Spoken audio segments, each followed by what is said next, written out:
Hepinize merhabalar değerli izleyiciler. Seyfer çiftimiz yeniden birlikte olsun diyenler canlı yayınımızı beğensin, sayımızı görelim. Bu arada arkadaşlar kanalımıza abone olmayı unutmayın lütfen. Çok teşekkür ederim destekleriniz için.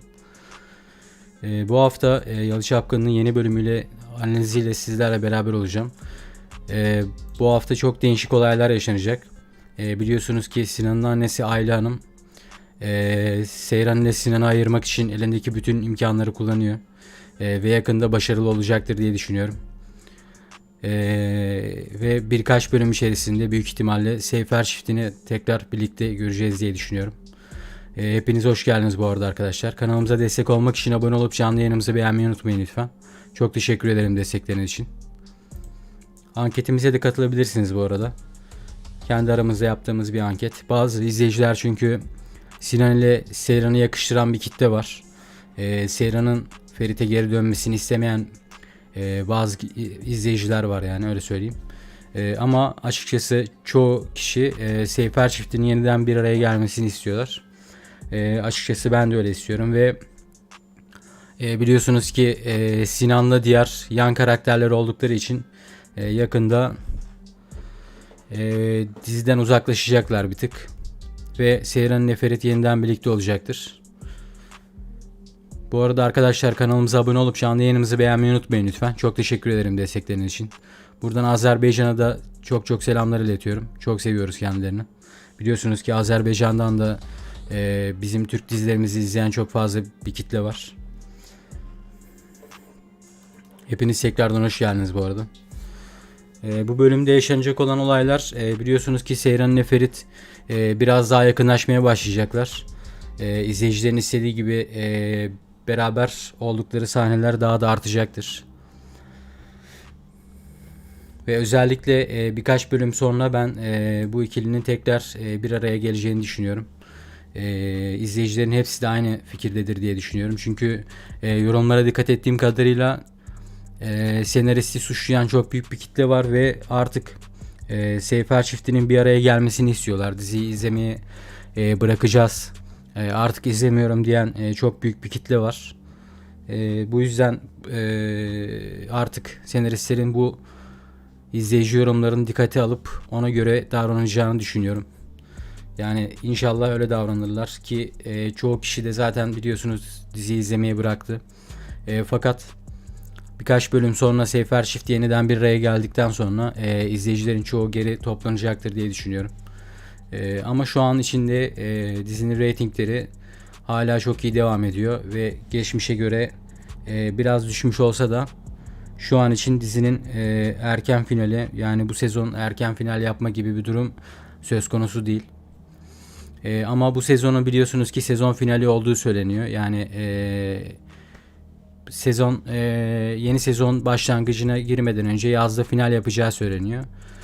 Ben 4. sezonunda aslında olmasını isterim. Yani 3. sezon final sezon olacak diye bir açıklama yapılmış. Ama ben 4. sezonu da izlemek isterim açıkçası. Ama senaryo biliyorsunuz ki nereye kadar uzatılabilir? Orası muamma tabii ama açıkçası 4. sezonda görmek isteriz diye düşünüyorum. İzleyiciler de benimle aynı fikirdedir diye düşünüyorum. Arkadaşlar bu arada kanalımıza abone olup canlı yayınımızı beğenmeyi unutmayın lütfen. Çok teşekkür ederim destekleriniz için. Şu ana kadar burada bulunduğunuz için. Sizler neler düşünüyorsunuz? Sinan'la Seyran'ı yakıştıran bir kitle var çünkü. Ben yorumlarda okudum. Hani Seyran'ın Sinan'dan ayrılıp Ferit'e dönmesini istemeyen bir kitle oluşmuş durumda. Ama yani şöyle de bir durum var. Sinan yan karakter olduğu için böyle bir durum söz konusu bile değil.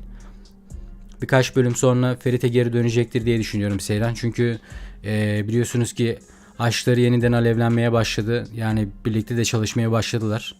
Seyran en son Sinan'ın söylediği yalanı yakalamıştı ve bu yalandan sonra da artık aralarındaki güven bağı iyice sarsılacak. Ki zaten fragmanda da gördüğümüz gibi Seyran Sinan'la hiçbir şekilde birlikte olamıyor. Yani Ferit'i aldatacakmış gibi hissediyor kendisini. Ve bu durumda da anlıyoruz ki Seyran Ferit'ten başka kimseyle beraber olamayacak. Ve yakında Seyfer çiftinin yeniden doğuşunu izleyeceğiz diye düşünüyorum. Bu da çok uzun sürmeyecektir. Maksimum bir iki bölüm içerisinde izleyicilerin istediği gibi Seyfer çiftimiz yeniden bir araya gelecektir diye düşünüyorum. Hepiniz tekrardan hoş geldiniz bu arada arkadaşlar. Kanalımıza destek olmak için abone olup canlı yayınımızı beğenmeyi unutmayın lütfen. Çok teşekkür ederim destekleriniz için. Biliyorsunuz ki Suna'nın yaptığı oyunlar var. Suna'nın yaptığı oyunların sonucunda Seyran ile Ferit ayrıldılar. Çünkü Seyran hastayken Ferit'in ona hiç destek olmadığını düşündü. Ama Ferit her hafta Seyran'ı ziyarete geldi. Yanına girmek istedi. Fakat biliyorsunuz ki Suna uzaklaştırdı ve Ferit'in geldiğini hiçbir zaman Seyran'a söylemedi. Böylece Sinan da orada tedavi olurken birbirlerine yakınlaştılar. Aralarındaki bağ sadece dostluk ve arkadaşlık açısından oluşmuş durumda. Yani Seyran Sinan'ı hiçbir şekilde gerçek aşk olarak göremeyecek. Ve göremeyeceğine de eminim ki zaten kendisi yan karakter olduğu için Diyar ve Sinan yakında böylesine efsanevi bir aşka karşı çıkamayacaklarını anladıklarında vazgeçeceklerdir diye düşünüyorum. Arkadaşlar bu arada hepiniz hoş geldiniz. Kanalımıza abone olup canlı yayınımızı beğenmeyi unutmayın lütfen. Çok teşekkür ederim destekleriniz için. Şu ana kadar 22 oy gelmiş. %86'lık bir kısım Seyfer çiftinin yeniden bir araya gelmesini istiyor. Ama %14'lük ufak bir kısım ise büyük ihtimalle Sinan'la Seyran'ı yakıştırıyorlar. Ama böyle bir durum söz konusu bile değil. Çünkü yakında Sinan'dan ayrılacaktır Seyran. Çünkü yalanlarını yakaladı biliyorsunuz ki bölümün sonunda. Geçtiğimiz bölümün sonunda Sinan'ın yalanlarını yakaladı. Ve aralarındaki güven bağı çok büyük bir sarsılma yaşayacaktır bununla beraber. Ve Sinan'ın Seyran'ı kıskançlık durumları daha da artacak. Sinan'ın bu tavırları Seyran'ı bunaltmaya başlayacak, sıkmaya başlayacak ve bu ilişki hiçbir şekilde ilerleyemeyecektir diye düşünüyorum. Yani anlayacağınız birkaç bölüm sonra bu güzel çifti tekrardan bir arada göreceğiz diye düşünüyorum. Arkadaşlar kanalımıza abone olup canlı yayınımızı beğenmeyi unutmayın lütfen. Çok teşekkür ederim destekleriniz için. Buradan Azerbaycan'a da çok selamlar iletiyorum. Kendileri biliyorsunuz ki Türk dizilerini çok seviyorlar. Yalı Çapkın'ı da çok seviyorlar. Kendilerini çok seviyoruz. Tekrardan selamlar yolluyoruz buradan. Sizler neler düşünüyorsunuz bu hafta hakkında? Yani Ayla Hanım'ın yaptığı planlar Seyfer çiftinin işine yarayacak. Yani izleyiciler her ne kadar Ayla Hanım'ı kötü bir karakter olarak görse de, yani Sinan'ın annesinden bahsediyorum. Belki ismini bilmeyenler vardır.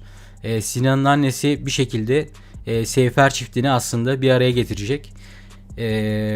Bu konuda aslında Ayla Hanım'ın rolü büyük olacak ve aslında izleyicilerin de hoşuna gidecektir bu durum.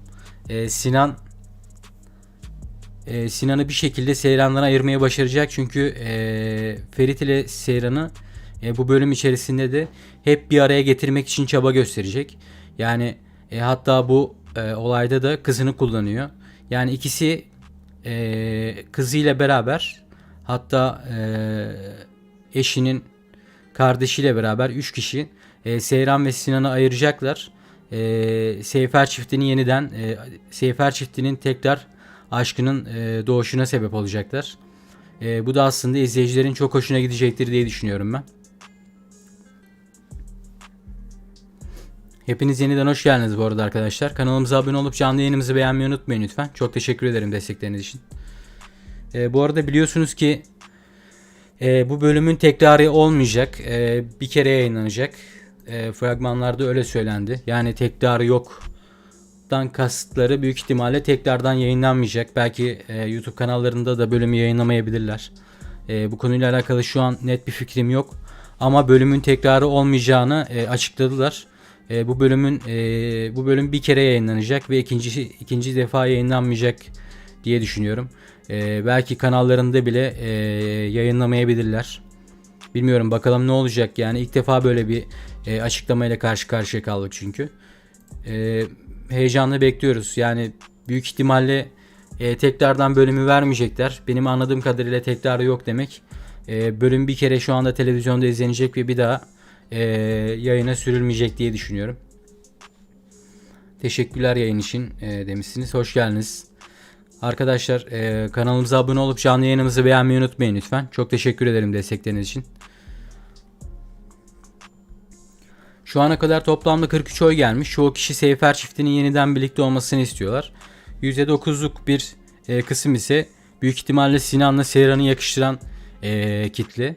Ama çok az bir kitle var. Seyfer çiftinin tekrardan bir araya gelmesini isteyen çok büyük bir kitle var. Ve senaristi de çok ağır suçlamalar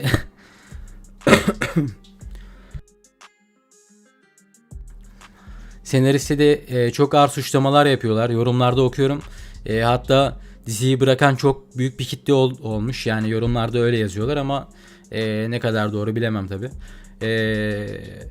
Ama şöyle söyleyeyim size. Senaristin bu yorumları dikkate alarak Seyfer çiftini artık bir araya getireceğini düşünüyorum.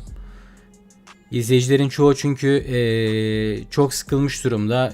Biliyorsunuz ki 2 sezondur Seyfer çiftimiz çok büyük acılar çektiler. Mutlu olmayı çok hak ettiler aslında. Ve geçtiğimiz sezon Seyran'ın bayılmasıyla bitip bu sezonda dizi tamamen tam tersi bir durumda başlayınca izleyiciler de bir şok oldular ve senaryoyu hiç beğenmediler. Tamamen senaristi suçlamaya başladılar. Ki bu konuda haklılar. Fakat şöyle de bir durum var. Diziyi bir tık daha uzatmak için, senaryoyu ilerletmek için yapılan hamleler olduğunu düşünüyorum.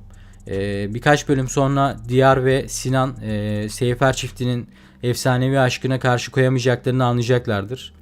Ve aradan çekileceklerdir diye düşünüyorum. Ki zaten biliyorsunuz şu anda Seyran ile Ferit yeniden birlikte çalışmaya başladılar. Bu durumda onların aşkını yeniden alevlendirecektir. Ki zaten fragmanda gördüğümüz gibi birbirlerine yakınlaştıklarında çok farklı düşüncelere giriyorlar. Çok farklı hissediyorlar. Yani hala birbirlerine çok aşıklar ve Sinan'la biliyorsunuz Seyran Sinan'la hiçbir şekilde beraber olamıyor. Ferit'i aldattığını hissediyor. Bu durumda aslında Ferit'e ne kadar hala ne kadar aşık olduğunu gösteriyor bize. Bakalım neler yaşanacak. Heyecanla bekliyoruz bu bölüm sonunu. Biliyorsunuz ki tekrar olmayacak bölümün arkadaşlar. Belki YouTube kanallarında bile yayınlamayabilirler yani size öyle söyleyeyim. Bu bölüm bir kere yayınlanacak. İlk defa böyle bir şey yaşanıyor. Büyük ihtimalle bölüm içerisinde yaşanan olaylardan dolayı olabilir. Bilmiyorum nedenini ama bölüm sonunda bunu anlayacağız. Bakalım yayınlanacak mı tekrardan. Arkadaşlar kanalımıza abone olup canlı yayınımızı beğenmeyi unutmayın bu arada. Çok teşekkür ederim destekleriniz için. Buradan Azerbaycan'a da tekrar selamlar yolluyorum. Çok seviyoruz kendilerini. Biliyorsunuz ki onlar da Yalı Çapkını ve diğer Türk dizilerine çok büyük bir ilgi gösteriyorlar. Destek olmaya devam ediyorlar. Çok teşekkür ediyoruz destekleriniz için. Şu ana kadar toplamda 58 oy gelmiş. 58 oyun %84'lük kısmı Seyfer çiftlerinin yeniden bir araya gelmesini isteyen kısım. %16'lık bir kısım ise bir araya gelmesini istemiyorlar. Büyük ihtimalle Sinan ve Seyran'ın yani ilişkilerinin bozulmasını istemeyen de bir kitle var. Bakalım neler yaşanacak, heyecanla bekliyoruz. Biliyorsunuz Sunan'ın yaptığı oyunlar sonucu Seyfer çiftimiz ayrıldı. Ve Kazım Ağa bu Sunan'ın söylediği bu yalanların peşine düştü. Bakalım bu yalanları kim patlatacak? Büyük ihtimalle Kazım Ağa bir şekilde bu yalanların ortaya çıkmasına sebep olacaktır diye düşünüyorum ben. Çünkü başka türlü o parayı yiyen adam belki Suna'dan para tırtıklamaya çalışan adam belki para alamayınca gerçekleri açıklayabilir. Ama biliyorsunuz ki Seyfer çiftinin belki bilmeyenler de vardır. Seyran ile Ferit'in ayrılmasının en büyük nedeni Suna'dır. Suna'nın yaptığı değişik oyunlar sebebinde ayrıldılar. Sonucunda ayrıldılar. Ama yakında bu gerçekler ortaya çıkacak ve Seyran Ferit'in her zaman onu ziyarete geldiğini öğrendiğinde ise onun bir suçu olmadığını anlayacaktır. Ve ilişkinin devam etmesini isteyecektir ki kendisine hala çok aşık. Sinan ile biliyorsunuz ki hiçbir şekilde bir araya gelemiyor. Ferit'i aldatmış gibi hissediyor. Ve şöyle söyleyeyim, Suna Abidin olayında da yalan söyledi. Seyran'ın ile Ferit'in ayrılmasına da sebep oldu. Bu yalanlar ortaya çıktığında ise Suna yaptıklarına çok pişman olacak. Ve yaptıklarının bedelini ağır bir şekilde ödeyecek diye düşünüyorum bu sefer. Bakalım neler yaşanacak, heyecanla bekliyoruz. Özellikle Ayla Hanım'ı sevmeyen bir kitle var ama ben çok seviyorum kadını. Çünkü Ayla Hanım dediğim Sinan'ın annesi aslında. Ben kadını çok seviyorum çünkü Sinan'la Seyran'ı aslında ayırmaya çalışıyor ve bu Seyfer çiftinin işine geliyor. Hatta onları tekrardan bir araya getirmeye çalışıyor. Kadının aslında Seyran'ın ve Ferit'in aşklarının tekrar doğuşunda çok büyük bir rolü var. Ve bir iki bölüm içerisinde bu gerçekleşecek diye düşünüyorum. Bakalım neler yaşanacak, heyecanla bekliyoruz. Hepiniz tekrardan hoş geldiniz bu arada arkadaşlar. Kanalımıza abone olup canlı yayınımızı beğenmeyi unutmayın lütfen. Çok teşekkür ederim destekleriniz için. Şu ana kadar burada bulunduğunuz için. Toplamda 70 oy gelmiş. %86'lık kısım Seyfer çiftinin yeniden birlikte olmasını istiyorlar. Fakat %14'lük bir kısım ise hayır oyu atmış. Anketimiz var. İsterseniz katılabilirsiniz. Öyle kendi aramızda yapmış olduğumuz bir anket. %14'lük bir kısım ise hayır oyu atmış. Büyük ihtimalle bunlar da Sinan'la Seyran'ın devam etmesini isteyen kitle. Ama böyle bir şey söz konusu bile olmayacak. Çünkü biliyorsunuz ki Sinan ile diğer yan karakterler, yan karakterle bir başrol oyuncusu birlikte olamazlar. Olsalar bile birkaç bölümlük sadece diziyi uzatmak için yapılan hamleler olur. Ki zaten şu an için öyle ilerliyor. Geçtiğimiz sezon biliyorsunuz ki Sierra'nın bayılmasıyla biten sezon. Bu sezon yani yeni sezona başladıklarında da bir anda senaryonun tam tersine dönmüş olması izleyicilerin hiç hoşuna gitmedi. Ve şu anda herkes senaristi suçluyor. Diziyi izlemeyeceklerini söylüyorlar. Devam etmeyeceklerini söyleyen çok büyük bir kitle var. Senaristin de artık bu yorumları göz önünde bulundurup tekrardan Seyfer çiftini bir araya getirecektir diye düşünüyorum. Ki zaten bu şekilde olması lazım ki izleyicilerin de hoşuna gitsin. Hani daha çok hoşuna giden sahneler izlemeye başlayalım. Hepiniz tekrardan hoş geldiniz bu arada arkadaşlar. Kanalımıza destek olmak için abone olup canlı yayınımızı beğenmeyi unutmayın lütfen. Çok teşekkür ederim destekleriniz için. Buradan tekrardan Azerbaycan'a da çok selamlar yolluyorum. Çok seviyoruz kendilerini. Biliyorsunuz ki onlar da Yalı Çapkını'nı çok seviyorlar. Diğer Türk dizilerimizi çok seviyorlar. Bizlere aslında bir yerde de destek olmuş oluyorlar. Ratinglerde de hareketlendirme yapıyorlar. Arkadaşlar size şöyle söyleyeyim. Genel olarak bir analiz yapmış olduğumda Ayla Hanım Seyfer çiftini yeniden bir araya getirecektir. Ya bu da maksimum bir iki bölüm kadar sürecek. Bu bölümün biliyorsunuz ki tekrarı olmayacak. Bir kere yayınlanacak ve bir daha yayınlanmayacak. O yüzden bölümü izlemenizi tavsiye ederim. Büyük ihtimalle YouTube kanallarında da yayınlamazlar. Ama yayınlamayacaklarını sanmıyorum. Tekrarı yok yazıyordu ama belki televizyonlarda vermeyebilirler ama YouTube kanallarında bölümü yayınlayacaklarını düşünüyorum. Çünkü YouTube'da da izleyen büyük bir kitle var. Bakalım neler yaşanacak. Yani bu hafta çünkü ilk defa böyle bir hareket yapılıyor. Heyecanla bekliyoruz neler olacak. Ama size şunu garantisini verebilirim.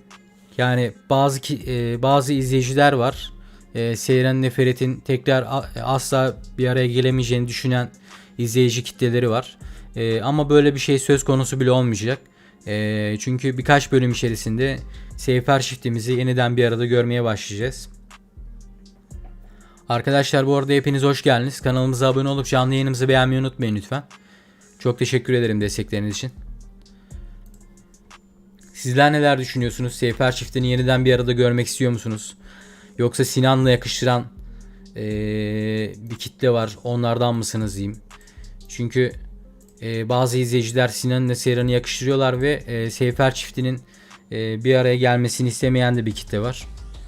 Ama ben açıkçası böyle bir şeyin olacağını hiç sanmıyorum. Çünkü Sinan yan karakter. Diyar da yan karakter.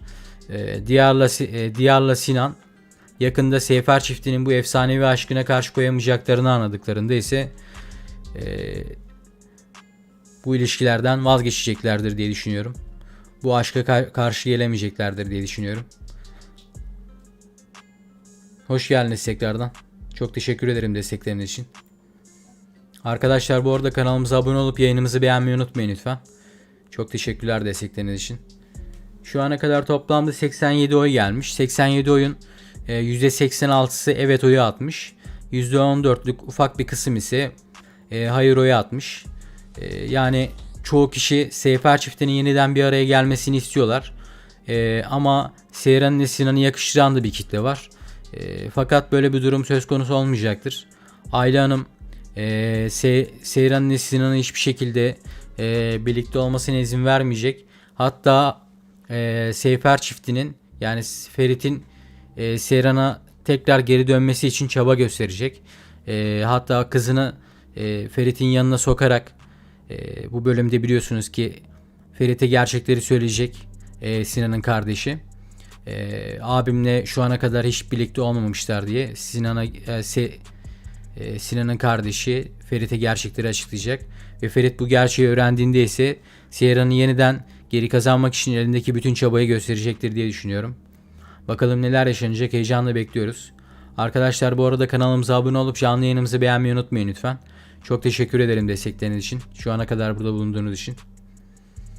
Sizler neler düşünüyorsunuz? Seyfer çiftini yeniden bir arada görmek istiyor musunuz? Yoksa Sinan'la yakıştıran bir kitle var, onlardan mısınız? Böyle bir şeyin söz konusu olacağını düşünmüyorum. Çünkü biliyorsunuz ki Sinan ile diğer yan karakterler bir başrol oyuncusuyla yan karakterin uzun süre ilişkisi ilerleyemez dizide. Çünkü izleyiciler sıkılırlar ve diziden uzaklaşırlar. Ki zaten yorumlarda okuduğum kadarıyla çoğu izleyici artık sıkıldığını ve izlemeyeceğini belirtmiş. Senaristlerin de artık bu yorumları göz önünde alarak kalemlerde yani senaristlerin artık bir oynatma yapmaları gerekecektir diye düşünüyorum. Bir iki bölüm içerisinde de Seyfer çiftini yeniden bir arada göreceğiz diye düşünüyorum. Arkadaşlar bu arada kanalımıza abone olup canlı yayınımızı beğenmeyi unutmayın lütfen. Çok teşekkür ederim destekleriniz için. Şu ana kadar toplamda 97 oy gelmiş. %88'lik bir kısım Seyfer çiftinin yeniden bir araya gelmesini istiyor. Ama %13'lük bir kısım ise Sinan ile Seyran'ı yakıştıran bir kitle. Bakalım neler yaşanacak. Çok merak ediyoruz. Biliyorsunuz ki bu bölümün tekrarı olmayacak. Hatta fragmanlarda da özellikle belirttiler. Bölümün tekrarı olmayacak diye. Yani kendi kanallarında yayınlarlar mı bilmiyorum. Ama büyük ihtimalle televizyonlarda bir daha tekrar verilmeyecek. Ama büyük ihtimalle YouTube kanallarında bölümü yayınlarlar diye düşünüyorum. Belki de yayınlamama ihtimalleri de olabilir. Tekrarı yok diye özellikle belirttiklerine göre bir durum var. Bunu bölüm sonunda anlayacağız tabii ki. Sizler neler düşünüyorsunuz? Seyfer çiftini tekrardan bir arada görmek istiyor musunuz? Diziyi eskisi gibi heyecanla izliyor musunuz? Yoksa Sinan'la Seyran'ı yakıştırıyor musunuz? Biliyorsunuz ki Sinan Seyran'a geçtiğimiz bölümün sonunda yalan söylemişti ve Seyran bunu yakalamıştı.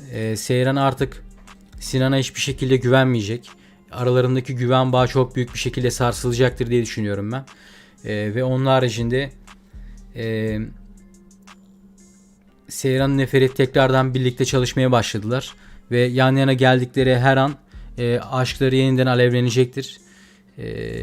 Biliyorsunuz ki Seyran Sinan'la hiçbir şekilde birlikte olmamış. Ve yakınlaştıkça hani Seyran Ferit'i aldatacakmış gibi hissediyor. O yüzden Sinan'la birlikte olamıyor ve bu ilişkinin de ben ilerleyebileceğini sanmıyorum bu şekilde.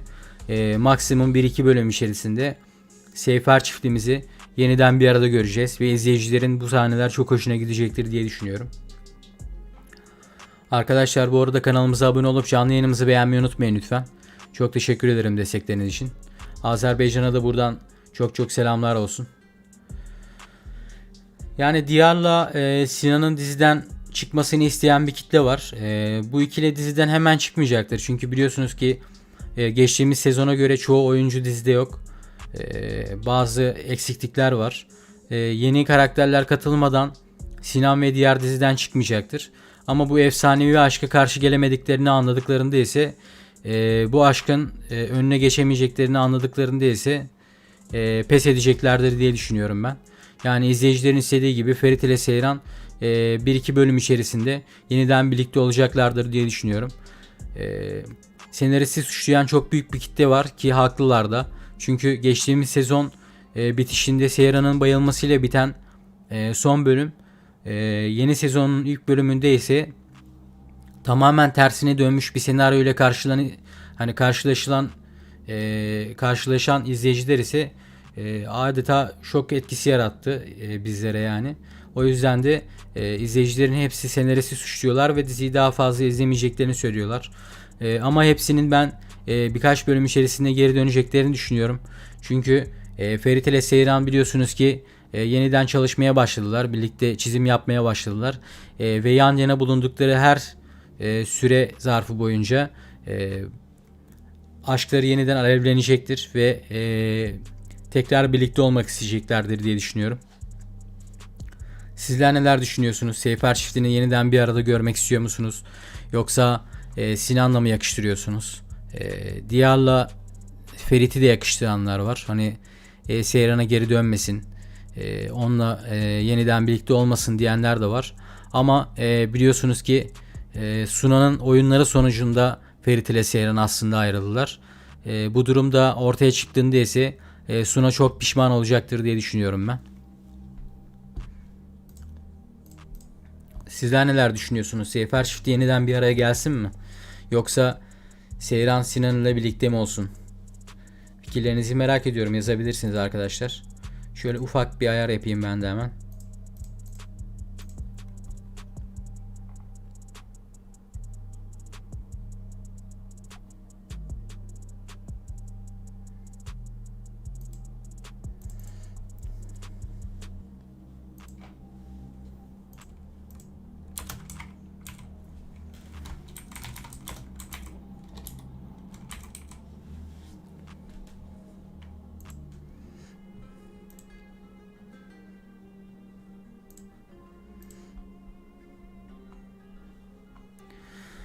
Hepiniz tekrardan hoş geldiniz bu arada arkadaşlar. Kanalımıza abone olup canlı yayınımızı beğenmeyi unutmayın lütfen. Çok teşekkür ederim destekleriniz için. Şu ana kadar burada bulunduğunuz için. Biliyorsunuz ki bölümün tekrarı olmayacak. Bu bölüm yayınlandıktan sonra tekrardan hiçbir şekilde izleyemeyeceğiz diye düşünüyorum. Kendi kanallarında yayınlarlar mı orasını bilemem ama büyük ihtimalle yayınlamayacaklar. Benim düşünceme göre. Bakalım neler yaşanacak, heyecanla bekliyoruz. Bu bölüm sonunda Seyran'ın ve Ferit'in çok fazla yakınlaştığı sahneler bekliyor olacak bizleri. Çünkü Seyran Sinan'la hiçbir şekilde birlikte olamayacak ve onu reddedecek. Ferit'ten sonra bir ilişkiye girmeye hazır olmadığını söyleyecek Sinan'a. Ve Sinan da bu gerçekleri öğrendiğinde ise yıkılacaktır. Seyran'la bu ilişkiyi daha fazla yürütemeyeceğini anlayacaktır diye düşünüyorum. Biliyorsunuz ki Suna'nın söylediği yalanlar sonucunda aslında Ferit ile Seyran ayrıldılar. Seyran aslında Ferit'in hiç gelmediğini, o hastayken ona destek olmadığını zannediyor şu anda. Belki bilmeyenler vardır. Suna'nın söylediği yalanlar sonucunda aslında Seyfer çifti ayrıldı. Ama bu gerçekler yakında ortaya çıkacaktır ve Suna yaptıkları için çok pişman olacaktır diye düşünüyorum ben. Çünkü yani kardeşinin yüzüne nasıl bakacak çok merak ediyorum. Yaptığı bu hamleler çok garip. Kardeşine çok fazla yalan söyledi. Seyfer çiftinin ayrılmasına sebep oldu. Abidin'in Korhanlardan olduğunu gizliyor. Kendi kendine şu anda bir oyunlar peşinde. Ama bu oyunların hepsi ortaya çıkacaktır. Ve bu gerçekleri ortaya çıktıktan sonra ise Suna yaptıklarının bedelini ağır bir şekilde ödeyecektir diye düşünüyorum ben. Bakalım neler yaşanacak, heyecanla bekliyoruz. Sizler neler düşünüyorsunuz? Seyfer çifti yeniden bir araya gelsin mi?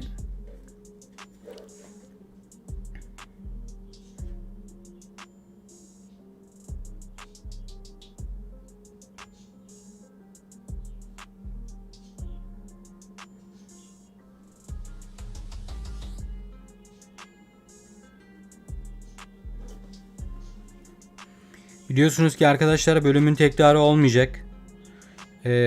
Tekrar onu belirtmek isterim. Özellikle fragmanlarda bunu belirttiler. Bölümün tekrarı olmayacağını tekrar söylediler. Bakalım ne olacak? Kendi kanallarında da mı yayınlamayacaklar acaba? Orasını ben çok merak ediyorum açıkçası. Bu bölümün sonu çok heyecanlı bitecek. Biliyorsunuz ki Ferit Seyran'ın yanına gidecek. Yani Sinan'la Seyran'ın evine gidecek. Ve tam o sahnenin üzerine gidecek. Yani Seyran Sinan'a ben Ferit'ten sonra bir ilişkiye girmeye hazır değilim dedikten sonra yaşanacak bu olay. Bakalım Sinan'ın buna tepkisi ne olacak? Ferit gerçekleri öğrendiğinde ne yaşanacak? Sunan'a söylediği yalanlar ortaya çıkınca neler yaşanacak? Heyecanla bekliyoruz. Size şöyle söyleyeyim. Eğer ki Sunan'ın söylediği yalanlar ortaya çıkarsa Seyran Ferit'in aslında her hafta ve her gün onun yanında bulunmak istediğini öğrenirse Seyran, yani Ferit'in bir suç olmadığını anlayacaktır ve aşık olduğu adama geri dönmek isteyecektir diye düşünüyorum. Çünkü biliyorsunuz ki Sinan'la hiçbir şekilde bir ilişkiye giremiyor. Hiçbir şekilde yakınlaşma yaşayamıyor. Çünkü Ferit'i aldatıyormuş gibi hissediyor. Sevdiği adamı ihanet ediyormuş gibi hissediyor. Bu durumda aslında bize Sinan'la Seyran'ın hiçbir şekilde bir araya gelemeyeceğini, yani bu ilişkinin yürüyemeyeceğini gösteriyor. Bakalım neler yaşanacak. Heyecanla bekliyoruz. Sizler neler düşünüyorsunuz? Seyfer çiftimiz yeniden bir araya gelsin mi arkadaşlar? Hepiniz tekrardan hoş geldiniz bu arada. Kanalımıza abone olup canlı yayınımızı beğenmeyi unutmayın lütfen. Çok teşekkür ederim destekleriniz için. Şu ana kadar burada bulunduğunuz için. Ayla Hanım'ın yaptığı oyunlar Seyfer çiftinin işine yarayacak bu arada. İzleyicilerin çoğu Ayla Hanım'ı sevmiyor olsa da aslında Sinan'la Seyran'ı ayırıp Ferit'le Seyran'ı aslında bir araya getirmek, tekrardan onları barıştırmak için çabalıyor Ayla Hanım. Yani Sinan'ın annesi. Bu da aslında izleyicilerin çok hoşuna gidecektir diye düşünüyorum. Yani Seyran biliyorsunuz ki Sinan'la hiçbir şekilde yakınlaşamıyor. Ferit'e ihanet ediyormuş gibi hissediyor. Yani bu da bize aslında şunu göstermiş oluyor. Sinan'la Seyran'ın ilişkisini hiçbir şekilde devam edemeyeceğini görüyoruz. Ki zaten söylemiş olduğu yalan var. Geçtiğimiz bölümün sonunda Seyran'a yalan söyledi ve aralarındaki güven bağı çok büyük bir şekilde sarsıldı. Bu güven bağının da ben tekrardan hemen toparlanabileceğini sanmıyorum. Yani birkaç bölüm, en fazla 1-2 bölüm içerisinde Ferit ile Seyran'ı yeniden birlikte göreceğiz diye düşünüyorum ben. Hatta Sunan'ın söylediği yalanlar yakında ortaya çıkacak. Belki bilmeyenleriniz vardır. Sunan'ın söylediği yalanlar sonucunda aslında Seyran ile Ferit ayrıldılar. Yani Seyran hastayken Ferit'in ona hiçbir şekilde destek olmadığını düşündüğü için Seyfer çiftimiz ayrıldı. Yakında Sunan'ın söylediği yalanlar da ortaya çıkacaktır. Ayla Hanım'ın Sinan'ı Seyran'dan ayırmak için yapmış olduğu planlar da başarılı olacaktır diye düşünüyorum. Ve izleyicilerin istediği gibi bir iki bölüm içerisinde, maksimum 1-2 bölüm içerisinde Seyfer çiftimiz yeniden birlikte olacak diye düşünüyorum ben. Sizler neler düşünüyorsunuz? Fikirlerinizi yorumlarda belirtin lütfen. Arkadaşlar kanalımıza abone olup canlı yayınımızı beğenmeyi unutmayın bu arada. Çok teşekkür ederim destekleriniz için. Şu ana kadar burada bulunduğunuz için.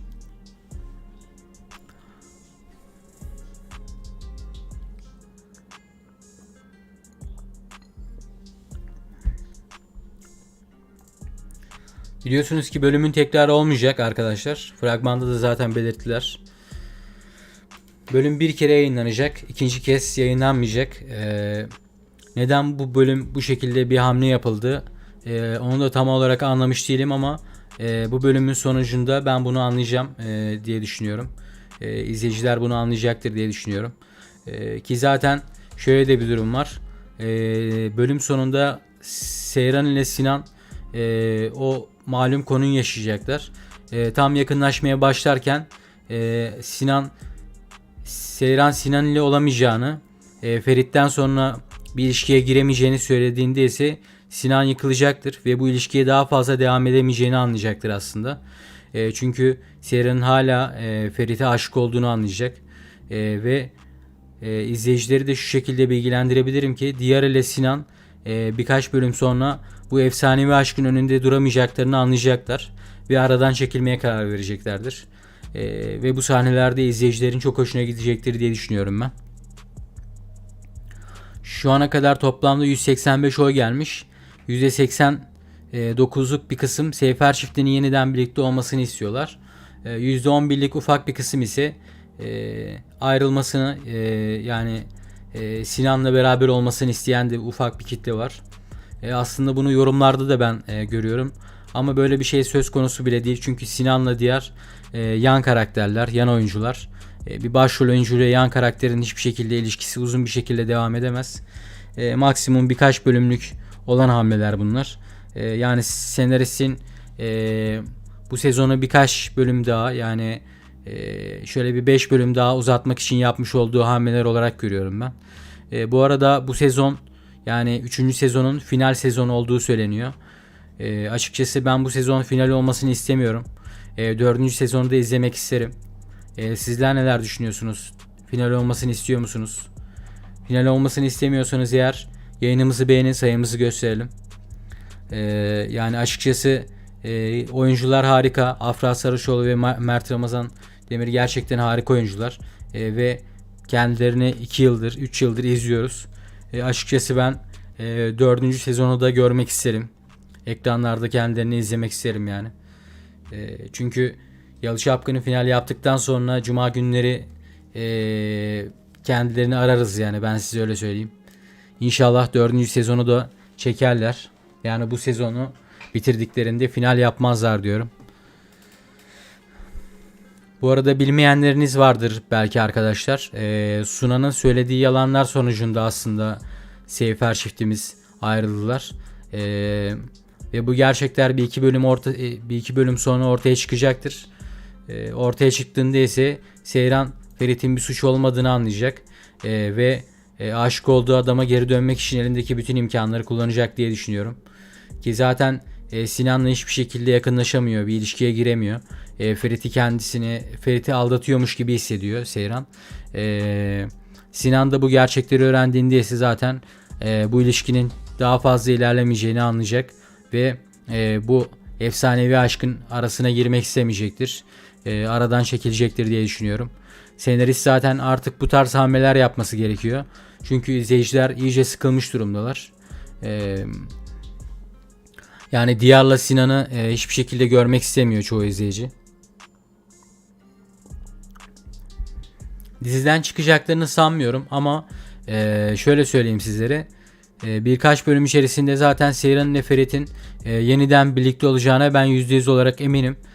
Ama şöyle söyleyeyim, Sinan ile Diyar Seyfer çiftinin efsanevi aşkına karşı koyamadıklarını anladıklarında ise vazgeçeceklerdir diye düşünüyorum. Ki çoğu izleyicinin de çok hoşuna gidecek sahneler bizleri bekliyor olacaktır. Ayla Hanım biliyorsunuz ki Seyran'la Sinan'ı hiçbir şekilde yakıştırmıyor. Ve Ferit'le ikisinin tekrardan birlikte olması için çabalıyor.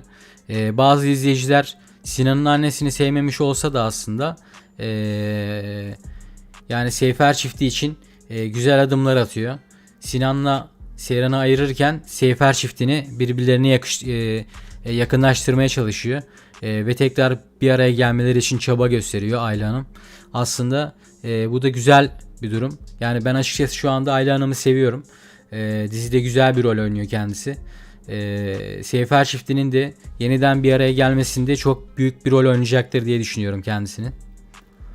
Arkadaşlar biliyorsunuz ki bölümün tekrarı olmayacak. Büyük ihtimalle bir kere yayınlanacak. Bakalım kendi kanallarında verecekler mi bölüm bittiğinde, ben çok merak ediyorum. Büyük ihtimalle vermeyebilirler.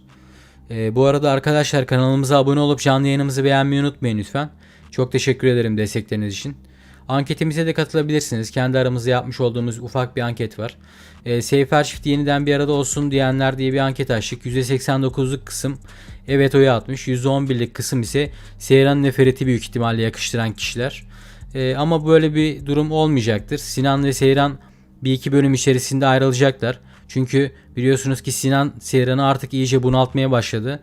Ve söylediği yalanlarla beraber ise Seyran'ın güvenini tamamen sarsmış durumda. Ve bu güven bağı hiçbir şekilde eskisi gibi olmayacaktır. Ve izleyicilerin istediği gibi Sefer çiftimiz birkaç bölüm içerisinde yeniden birlikte olacaklardır diye düşünüyorum. Arkadaşlar bu arada kanalımıza abone olup canlı yayınımızı beğenmeyi unutmayın lütfen. Çok teşekkür ederim destekleriniz için.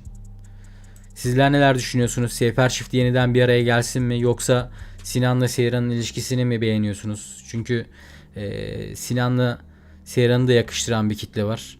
Hani Ferit'le Diyar'a yakıştıran da bir kitle var. Yani birbirlerine tekrar dönmesini istemeyen bir kitle mevcut yani. Ama çok azınlık da olsalar bazı kişiler böyle düşünüyor. Fakat çoğunluk olarak senaristi suçlayan büyük bir kitle var ve Seyran'ın ve Ferit'i ayırdığı için yani geçtiğimiz sezon biliyorsunuz ki Seyran'ın bayılmasıyla biten sezon finali izledik ve ondan sonra bir anda yeni sezon başlangıcında tamamen tersine dönmüş bir senaryo ile karşılaşınca izleyiciler biraz garipsediler. Şok etkisi yarattılar aslında. Aslında bunun da senaristlerin neden yaptığını size açıklayabilirim. Bu sezonu birkaç bölüm daha ilerletmek için yapılan hamleler olduğunu düşünüyorum ben. Biraz daha uzatmak istiyorlar. Ama Sinan ve diğer yan karakteri oldukları için bir başrol oyuncusuyla yan karakterin hiçbir şekilde birlikte olması mümkün değil. Yani izleyicilerin istediği gibi birkaç bölüm içerisinde Sefer çiftimiz yeniden birlikte olacaklardır diye düşünüyorum. Bu arada bu sezonun yani 3. sezonun final sezonu olacağı söyleniyor. Açıkçası ben bu sezonun final olmasını istemiyorum. Yani 4. sezonu da görmek isterim. Çünkü kendilerine çok alıştık. Yıllardır izliyoruz. Yani 4. sezonda izlesek aslında çok hoşuma gider diyebilirim. Bugün bu dizi gidecek mi? Bugün bu dizi gidecek mi derken final mi yapacak demek istedin acaba? Hoş geldin bu arada. Büyük ihtimalle dizinin tekrarı olmayacak. Yani bu bölümün tekrarı olmayacak. İzleyiciler bir kere izleyebilecekler bu bölümü. Şu anda televizyonda yayınlanmakta. Bölüm yayınlandıktan sonra tekrardan verilmeyecek. Yayına verilmeyecek diye düşünüyorum. Kendi kanallarında yani kendi YouTube kanallarında belki yayınlayabilirler. Ama tekrarı yok dendiğine göre büyük ihtimalle yayınlamayacaklar. Bakalım bu gerçekler aslında bölüm sonunda belli olacak. Ama fragmanda da özellikle belirttikleri gibi tekrarı olmayacak diye üstüne basa basa tekrar söylediler. Arkadaşlar bu arada kanalımıza destek olmak için abone olup canlı yayınımızı beğenmeyi unutmayın lütfen. Çok teşekkür ederim destekleriniz için. Buradan Azerbaycan'a da çok selamlar olsun. Çok seviyoruz kendilerini. Biliyorsunuz ki onlar da Yalı Çapkını ve diğer Türk dizilerini çok seviyorlar. Seyrediyorlar.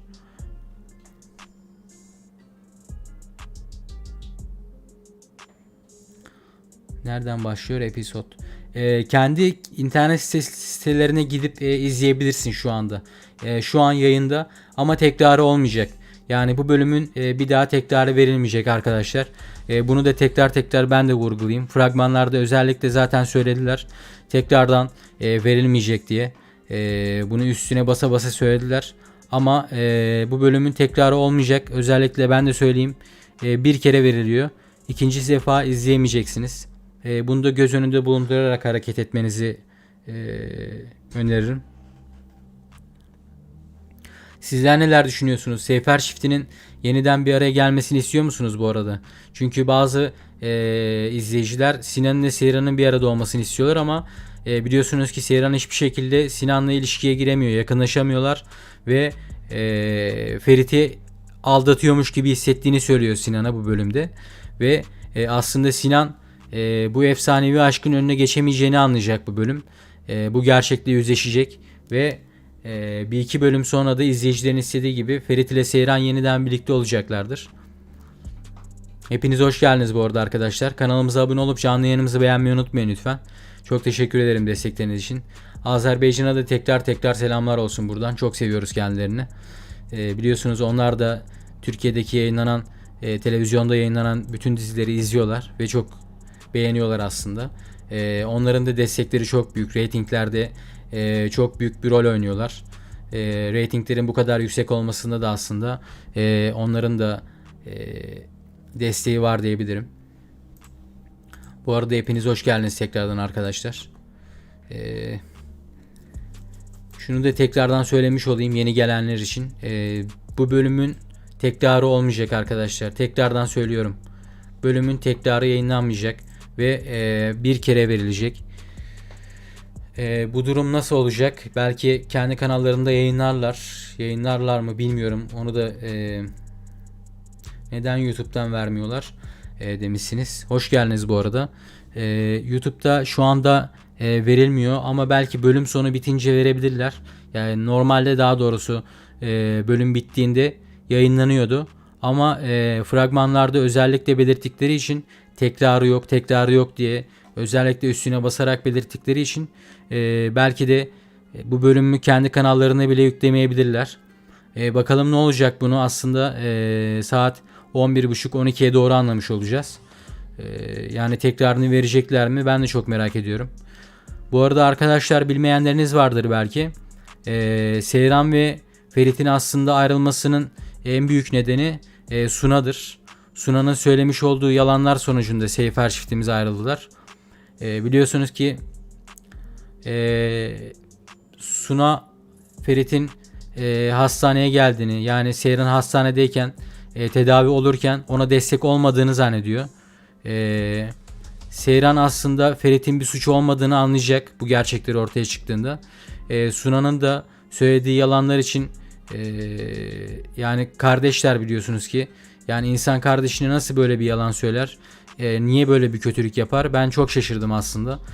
Senaristler Suna'yı bu sezon çok farklı yerlere evirmişler, değişik yerlere çekmişler. Bakalım neler yaşanacak. Açıkçası bu gerçekleri ortaya çıktığında Suna nasıl bir açıklama yapacak? Yaptıklarına çok pişman olacaktır diye düşünüyorum ve bedelini de çok ağır ödeyecektir diye düşünüyorum yaptıklarının. Çünkü kardeşinin yüzüne bakamayacak. Kötü oldu ya demişsiniz. Evet, bence de kötü olacak. Çünkü yani televizyondan izleyemeyen bir kitle oluyor. Onlar da YouTube üzerinden hani bölümü izlemek istiyorlar ve bu durum aslında onlar için kötü olabilir. Belki yayınlarlar ama fragmanlarda bildiğiniz gibi tekrarı olmayacak diye üstüne basa basa söylediler. Belki yayınlamayabilirler kendi kanallarında. Bakalım, onu bölüm bitişinde göreceğiz açıkçası. Hepiniz tekrardan hoş geldiniz bu arada arkadaşlar. Kanalımıza abone olup canlı yayınımızı beğenmeyi unutmayın lütfen. Çok teşekkür ederim destekleriniz için. Buradan Azerbaycan'a da çok selamlar olsun tekrardan.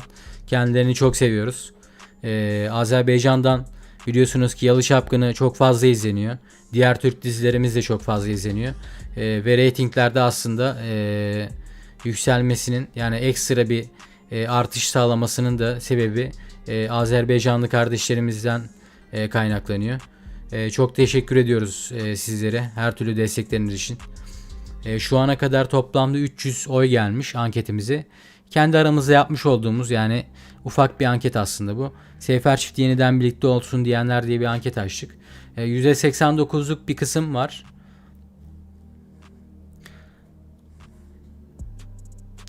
%89'luk bir kısım var şu anda. Seyfer çiftinin yeniden birlikte olmasını isteyen.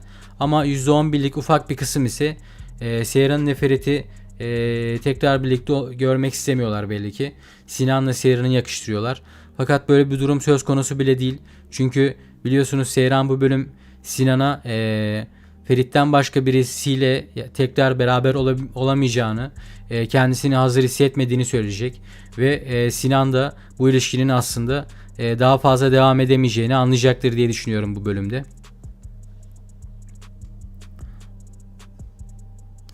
Çok saygısızlık bu ya. Çok üzüyorum. Kazakistan'dan izliyordum. Kazakistan'dan izliyorsunuz. Selamlar olsun. Şöyle söyleyeyim size. Aslında izleyiciler bu sezon haklılar. Yani geçtiğimiz sezonlarda da aslında senaristi suçlayan çok büyük bir kitle vardı ama bu sezon ben izleyicileri tamamen %100 haklı buluyorum. Çünkü geçtiğimiz sezon biliyorsunuz ki, yani ikinci sezonun sezon finalinde Seyran bayılarak Seyran'ın bayılmasıyla ekranlara veda ettiler ve 3. sezon başladığında ise dizi tamamen tam tersine dönmüş bir şekilde ekranlara geldi ve izleyiciler de bu durumdan hiç memnun kalmadılar. Yani bu konuda aslında haklısınız. Ve ben bunun aslında diziyi birkaç bölüm daha, yani şöyle bir 5-10 bölüm daha uzatmak için yapılan hamleler olarak görüyorum. Yani yapılmış olarak görüyorum. Ama hiç merak etmeyin, maksimum 1-2 bölüm içerisinde ben Seyfer çiftliğine yeniden birlikte olacağını düşünüyorum. İnşallah öyle olacaktır diye düşünüyorum yani. Sizler ne düşünüyorsunuz? Seyfer çiftliği yeniden bir araya gelsin mi? Yoksa Sinan'la Seyran'ı yakıştırıyor musunuz? Biliyorsunuz ki Ayla Hanım, yani Sinan'ın annesi, Ferit ile Seyran'ı yeniden bir araya getirmeye çalışıyor. Ve ben Ayla Hanım'ı çok sevdim aslında. Yeni katıldı bu sezon diziye. Ama kadın her ne kadar kötü bir karakter olmuş olsa da aslında Seyfer çiftliğinin yeniden bir araya gelmesinde çok büyük bir rol oynuyor. Sinan'la Seyran'ı ayıracak ve hatta Seyfer çiftini yakınlaştırmak için elindeki bütün çabayı gösterecek. İnşallah bu konuda başarılı olur diyorum. Çünkü biliyorsunuz ki Seyran geçtiğimiz bölümde Sinan'ın yalanlarını yakalamıştı. Ev tutmamak için çaba gösterdi Sinan. Onun haricinde bir de Seyran'a yalan söylediğinde ise bütün güven duvarlarını sarstı. Yani Seyran ile Sinan'ın arasındaki bu güven problemi çok da büyük olacaktır diye düşünüyorum. Hatta Sinan kıskançlık krizlerine girecek. Daha da abartacak bu durumu ve Seyran'ı bunaltmaya başlayacak. Ve bu ilişki hiçbir şekilde yürümeyecektir. Maksimum 1-2 bölüm içerisinde ayrılacaklar. Ve Seyran aşık olduğu adama, yani Ferit'e geri dönecektir diye düşünüyorum. Aslında zaten bu sezon böyle bir ayrılık söz konusu bile olmayacaktı. Ama senaristin yazdığı duruma göre Sunan'ın yaptığı oyunlar sonucunda Seyfer çiftimiz ayrıldılar, biliyorsunuz ki. Seyran tedavi olurken Ferit'in hiçbir şekilde ona destek olmadığını düşündü. Yani yanında olmadığını düşünerek ayrıldı. Sinan'la da aynı hastanede oldukları için aslında hastane arkadaşlığı, aralarında sadece bir dostluk söz konusu. Herhangi bir aşk söz konusu değil ki zaten Sinan'ın yüzüne vuracak bu bölüm Seyran onu. Yakınlaşamayacak hiçbir şekilde Sinan'la ve Ferit'i aldatıyormuş gibi hissettiğini söyleyecek. Ferit'ten başka bir kişiyle şu anda beraber olamayacağını söyleyecek. Daha kendisini hazır hissetmediğini söyleyecek. Ve Sinan da aslında bu bölümde Seyran'la daha fazla devam edemeyeceğini anlayacaktır diye düşünüyorum. Özellikle Ayla Hanım'ın yapmış olduğu planlar tıkır tıkır işleyecek. Ve bir iki bölüm içerisinde ise Sunan'ın söylediği yalanlar da ortaya çıkacaktır. Bu sahneler izleyicilerin de çok hoşuna gidecektir diye düşünüyorum.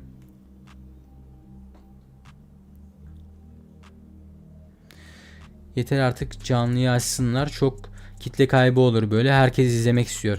Size kesinlikle katılıyorum. İzleyicilere aslında bu sezon hem senaryodaki yapılmış olan değişikliklerle uzaklaştırdılar, hem de bu bölümün biliyorsunuz ki fragmanlarda da özellikle belirttikleri gibi tekrarı yok diye özellikle üstüne basa basa belirttiler. Bakalım kendi kanallarında yayınlayacaklar mı? Biliyorsunuz ki bölüm bittikten sonra yayınlıyorlar full bölümü. Fakat bu bölümün tekrarını vermeyecekler büyük ihtimalle. Üstüne basa basa söylediler. Ama ben vermelerini isterim çünkü bazı kitle, bazı insanlar, bazı izleyiciler televizyondan izleyemiyorlar. Hani YouTube üzerinden izlemek istiyorlar. Ama tekrarı yok dendiyse büyük ihtimalle bölümü bir daha vermeyecekler diye düşünüyorum ben. Bakalım neler yaşanacak. Heyecanla bekliyoruz. Arkadaşlar bu arada kanalımıza abone olup canlı yayınımızı beğenmeyi unutmayın lütfen. Çok teşekkür ederim destekleriniz için. Şu ana kadar burada bulunduğunuz için.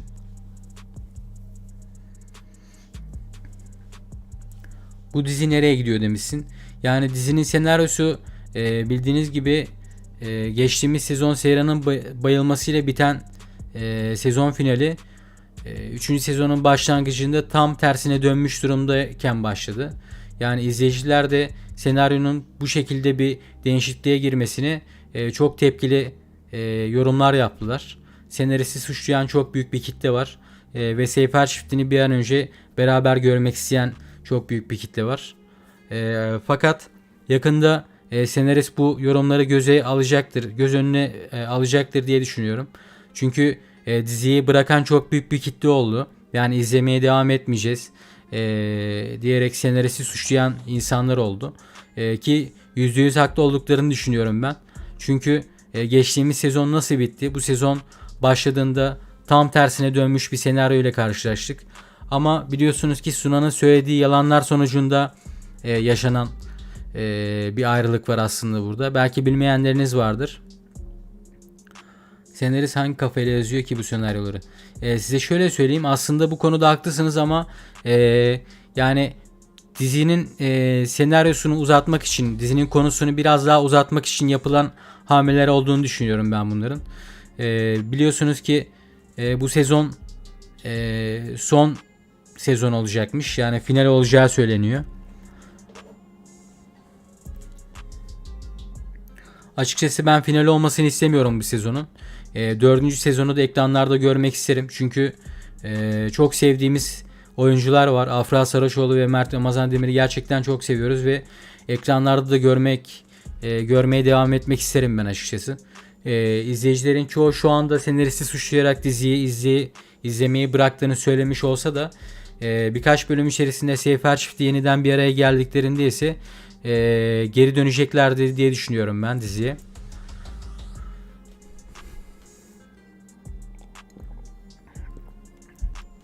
Bu arada bilmeyenleriniz vardır belki. Suna'nın söylediği yalanlar sonucunda aslında Seyfer çiftimiz ayrıldılar. Bu ayrılığın aslında en büyük nedenlerinden birisi ise Suna'nın yalanlarıdır.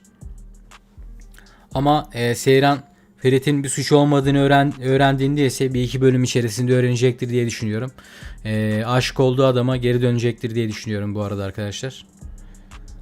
Şu ana kadar 375 oy gelmiş. Açmış olduğumuz anketi. %89'luk kısım Seyfer çiftini yeniden bir arada görmek istiyorlar. %11'lik kısım ise Sinan'la Seyran'ı yakıştıran bir kitle var.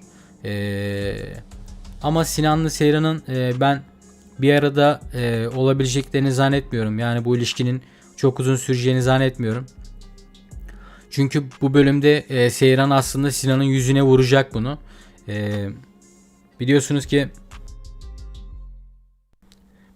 ki Sinan'a söyleyecek, ben hani Ferit'ten sonra başka biriyle bir ilişkiye girmeye hazır değilim.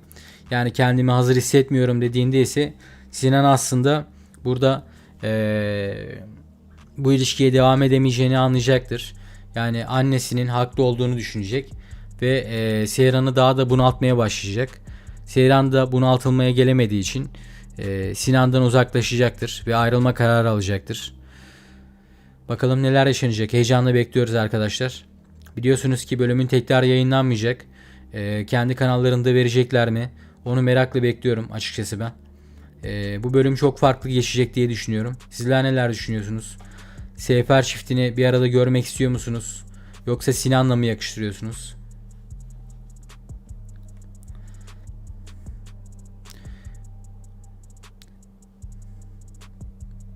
Biz hiç Seyfer çiftini rahat rahat izleyemedik. Bu şekilde final doğru değil. Size kesinlikle katılıyorum. Seyran ile Ferit zaten geçtiğimiz sezonlarda yeterince acı çektiler. Ve bu ikili şöyle güzelce mutlu oldukları 2-3 bölüm üst üste izleyemedik. Hep bir acı, hep bir problem, hep bir sorunla karşılaştılar. Şu ana kadar bir türlü Seyfer çiftinin beraber ve mutlu olduğu sahneleri güzelce izleyemedik. Ve izleyiciler de aslında bu sahneleri 2-3 sezondur istiyorlar. Bu sezonda da aslında artık bunları görmek istiyoruz ve açıkçası şöyle de bir durum var. Sinan'la Diyar biliyorsunuz ki diziye yan karakter olarak katıldılar. Bunlarla da zaten yani başrol oyuncuyla da yan karakter ilişkiye devam edemeyeceği için bir iki bölüm içerisinde Seyran Sinan'dan ayrılacak ve Ferit'e geri dönecektir ki beraber çalışmaya başladılar şu anda. Biliyorsunuz ki yan yana geldiklerinde de bir arada bulunduklarında da bu aşk yeniden alevlenecektir diye düşünüyorum ben. Bu aşkın yeniden doğuşunda da izleyiciler çok mutlu olacaklar. Bakalım, beraber ve mutlu oldukları sahneleri izlemek için sabırsızlanıyoruz yani şu an için.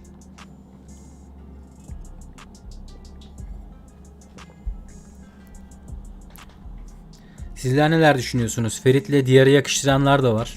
Ferit'le Diyar'ı, Seyran ile de Sinan'ı yakıştıran bir kitle mevcut şu anda. Ama bunlar çok az da olsa mevcut yani şu anda. Açıkçası şunu size söyleyebilirim. Diyar'la Ferit hiçbir şekilde olacak gibi durmuyor. Seyran'la da Sinan'ın zaten imkanı yok. Yani anlayacağınız, maksimum 2-3 bölüm veriyorum. Seyfer çiftini yeniden bir arada göreceksiniz. Ve istediğiniz sahneler ortaya çıkmaya başlayacak diye düşünüyorum. Bu arada arkadaşlar, biliyorsunuz bu bölümün tekrarı yaşanmayacak. Hiçbir şekilde izleyemeyeceğiz. Bu da aslında izleyicilerin hiç hoşuna gitmeyecektir diye düşünüyorum. Neden böyle bir hamle yaptılar? Bunu da açıkçası çok merak ediyorum. Ama bu gerçekler bölüm sonunda belli olacak. Tekrarı olmayacak diye üst üste vurguladılar. Fragmanda da özellikle söylediler. İzleyiciler yeniden izleyemeyecekler. Ve izleyicilerin hiç hoşuna gitmeyecek diye düşünüyorum ben bu durumu.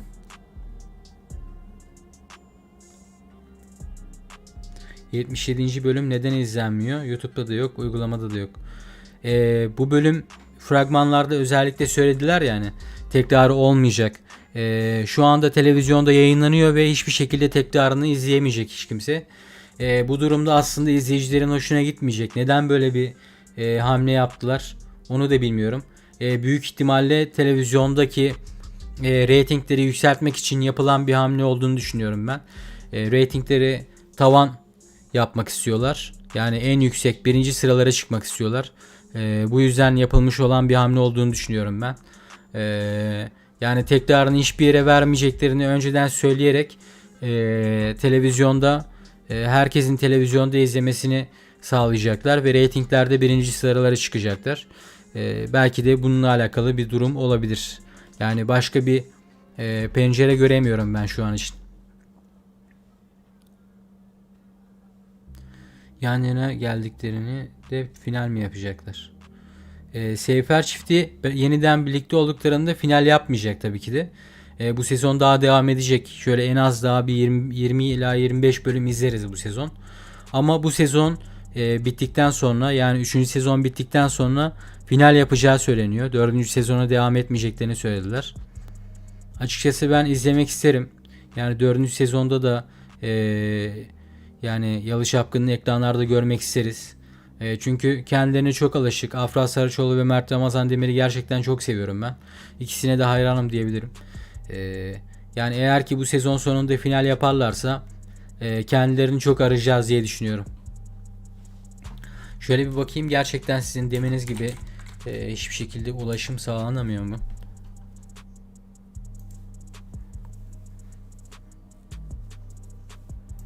Tekrardan hoş geldiniz bu arada arkadaşlar hepiniz. Kanalımıza abone olup canlı yayınımızı beğenmeyi unutmayın lütfen. Çok teşekkür ederim destekleriniz için. Buradan Azerbaycan'a da tekrar selamlar yolluyorum. Kendileri de biliyorsunuz ki Türk dizilerini çok seviyorlar ve çoğu dizimizi izliyorlar. Bu içerik şu anda kullanılamıyor diye. Evet arkadaşlar, ben de kontrol ettim. Size şöyle söyleyeyim. Şu anda herkesin televizyondan izlemesi için bir çaba gösteriliyor. Reytinglerde birinci sıraya çıkmak için yapılan bir hamle olduğunu düşünüyorum ben bunun. Yani öyle görünüyor. Çünkü hiçbir yerde izlenmiyor. Ben de baktım. Televizyonda herkesin televizyonda izlemesini istiyorlar.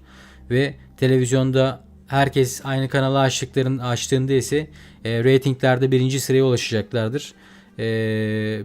Bunun için yapılmış olan bir hamle olduğunu düşünüyorum. Başka bir şey gelmiyor aklıma. Çünkü neden yayınlamasınlar ki? Yani hiçbir yerde. Büyük ihtimalle kendi kanallarında da yayınlamayacaklar. Bu gidişat onu gösteriyor yani.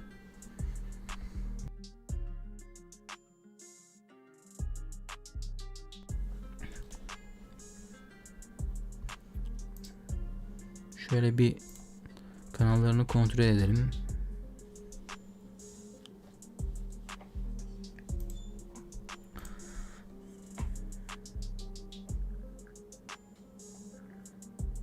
Hayır, asla yakışmıyorlar. Anne oğul gibiler. Ferit'le Diyar demişsin. Bence de sana katılıyorum. Aralarında da gerçek hayatta da zaten bir yaş farkı var. Aslında Diyar çok güzel bir kadın ama Ferit'le hiçbir şekilde uyumlu değiller. Belki senaryoda şu şekilde bir değişiklik olabilir ilerleyen bölümlerde. Seyran Ferit'e döndüğünde Sinan'la Diyar'ı beraber görebiliriz. Yani bu da olabilir. Hiç belli olmaz, size öyle söyleyeyim. Belki de Diyar'la Sinan ilerleyen bölümlerde beraber olabilirler. Şöyle de bir durum var. Zaten Seyfer çiftinin efsanevi aşkına karşılık veremediklerinde, yani bu aşkı karşı gelemediklerini anladıklarında ise zaten vazgeçeceklerdir. Ve Seyfer çiftinin bu efsanevi aşkın önünde duramayacaklardır diye düşünüyorum ben. Bu arada şu ana kadar hiçbir şekilde kendi kanallarında da şey yayınlamamışlar. Herhangi bir sahne yayınlanmamış. Yani bu da demek oluyor ki bölümü de yayınlamayacaklar. Aslında bu izleyicilerin hiç hoşuna gitmeyecek bir durum. Yani hiç kimse ulaşılmıyor. Bölüm nasıl gidiyor? Şu anda aslında hiç kimse internet üzerinden bölüme ulaşamıyor. Az önce ben de kontrol ettim arkadaşlar. Tekrar yok diye özellikle vurguladılar bu hafta, biliyorsunuz ki. Aslında bunun tek sebebi olabilir. Yani ben şu şekilde düşünüyorum.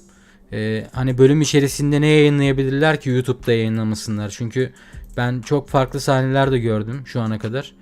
Ama bu bölümün tekrarının olmamasının ben size sebebini şu şekilde açıklayayım.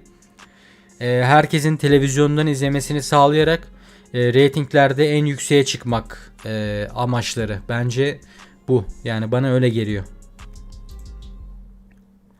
Yani benim düşüncem bu yönde şu anda. Sizler neler düşünüyorsunuz? Bu arada Seyfer çiftini yeniden bir arada görmek istiyor musunuz? Yoksa Sinan'la Seyran'ı mı yakıştırıyorsunuz?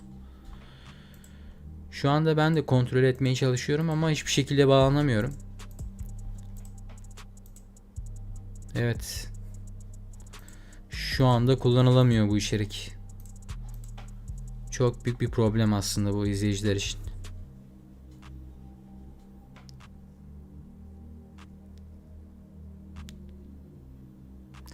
Bölümü parça parça yayınlıyorlar ya. İşte parça parça yayınlıyorlardı. En azından mesela onu yapabilirler diye düşündüm.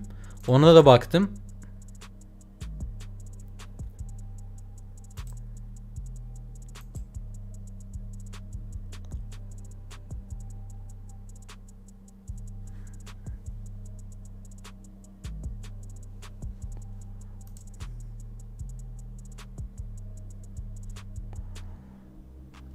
Bir problem yaşadım da ufak. Kusura bakmayın arkadaşlar. Yani ona da kontrol ettim aslında. Ama yayınlamıyorlar. Şu anda kendi kanallarında da herhangi bir sahne vermiyorlar. Herkesin şu anda televizyondan izlemesini sağlıyorlar aslında. Herkesin televizyondan izleyip diziyi reytinglerde birinci sıraya çıkarmak istiyorlar herhalde. Yani amaçlanan olay bu diye düşünüyorum ben. Başka bir sebep de göremiyorum açıkçası şu anda. Sizler neler düşünüyorsunuz? Fikirlerinizi merak ediyorum. Bu TV'de de olur mu acaba yeni bölüm? Yok, hayır. Bu TV'de verilmiyor hiçbir şekilde. Kendi internet sitesinde yayınlanıyor ama ben şu anda az önce kontrol ettim. Hatta sizin için bir daha bakayım. Ama şöyle bir durum var. Bu hafta hiçbir şekilde internet üzerinden bu bölümün ne sahnelerine ulaşılabilecek büyük ihtimalle, ne de bölümün kendisine ulaşılabilecek. Tekrarı yok diye zaten özellikle vurgulandı. Bu bölüm bittikten sonra hiçbir yerden izlenemeyecek. Ne sahneler izlenebilecek ne de bölüm izlenebilecek büyük ihtimalle.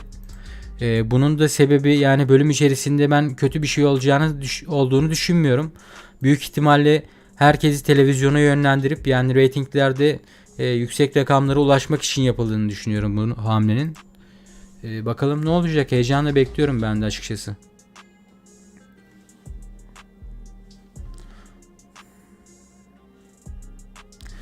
Ondan olabilir de sonra koyacaklar mı acaba? Ya işte demem gibi, hani reytingleri birinci sıraya çıkarmak için yapılmış bir hamle olabilir. Yani kesin böyle olduğunu söylemiyorum ama öyle görünüyor şu an için. Özellikle üstüne basa basa tekrarı yok diye söylediler çünkü. Ama sonradan koyarlar mı bilmiyorum ama benim düşünceme göre vermeyecekler. Yani üstüne basa basa bunu söylüyorlarsa tekrarı yok diye bölümün hepsini yüklemeyebilirler yani kendi kanallarına. Şu an için zaten internet sitelerinden hiçbir şekilde izlenmiyor. Onun haricinde kendi kanallarına da herhangi bir sahne atmadılar şu ana kadar. Biliyorsunuz ki sahneleri parça parça da olsa yüklüyorlardı. Ama şu ana kadar herhangi bir hamle yapılmamış yani. Çok saçma, çoğu kişi izleyemeyecek demişsin. Evet, sana katılıyorum. Bu durum izleyicilerin hiç hoşuna gitmeyecektir. Yani sonuç olarak herkes televizyondan izleyecek diye bir kaydı yok yani. Televizyondan izleyemeyen kişiler YouTube üzerinden izliyorlardı, buluyorlardı ya da kendi internet siteleri üzerinden izliyorlardı. Ya da hepsi bitince bölüm kendi kanallarında yayınlandığı zaman izliyorlardı herkes. Ama bu bölümde bu yapılmayacak gibi duruyor. E, Garip bir muhabbet dönüyor şu anda. Ama benim öngörüm, yani düşünceme göre şu anda herkesin televizyonda izlemesini sağlayıp reytinglerde birinci sıraya oturmak, yani amaçları şu anda bu olması gerek. Ben öyle düşünüyorum. Sizler neler düşünüyorsunuz? Bu arada Seyran ile Ferit'in yeniden bir arada olmasını istiyor musunuz? Yoksa Sinan'la Seyran'a yakıştıranlardan mısınız? Arkadaşlar, kanalımıza da abone olmayı unutmayın lütfen. Çok teşekkür ederim destekleriniz için. Şu ana kadar burada bulunduğunuz için.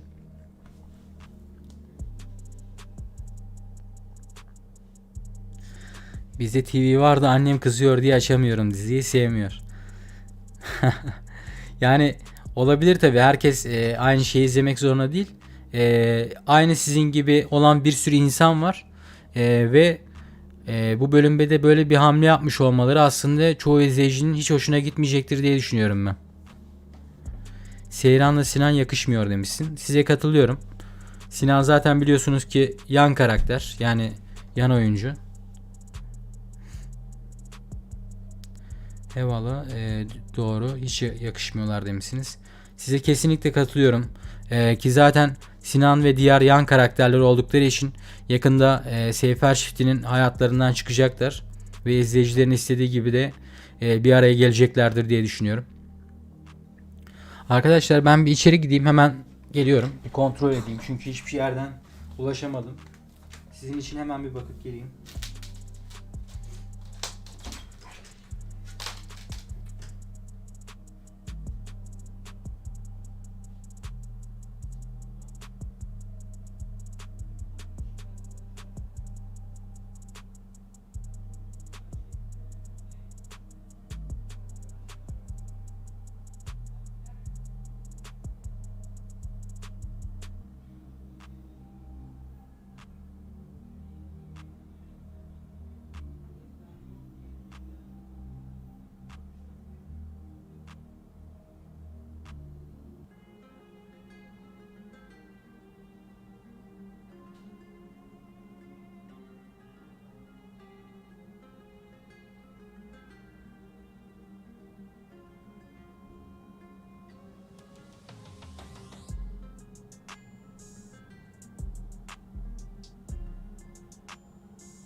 Hepiniz tekrardan hoş geldiniz arkadaşlar. Kanalımıza abone olup canlı yayınımızı beğenmeyi unutmayın lütfen.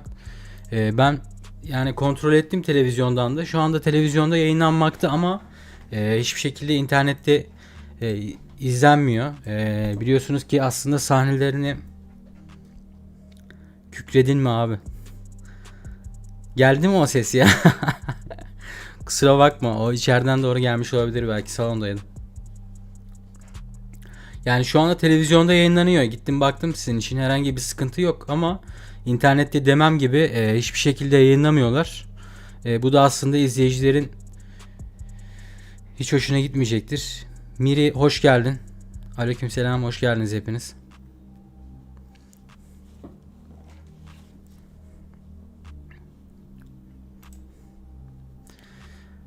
Yani tekrardan bir bakayım. Hemen şöyle bir kontrol edeyim sizin için. Aslında yani şu ana kadar biliyorsunuz ki bölümlerin sahnelerini olsun, yani parça parça sahneler yayınlanıyordu. Ama şu anda sahneleri de yayınlamıyorlar. Benim düşünceme göre tek sebebi olabilir yani bunun.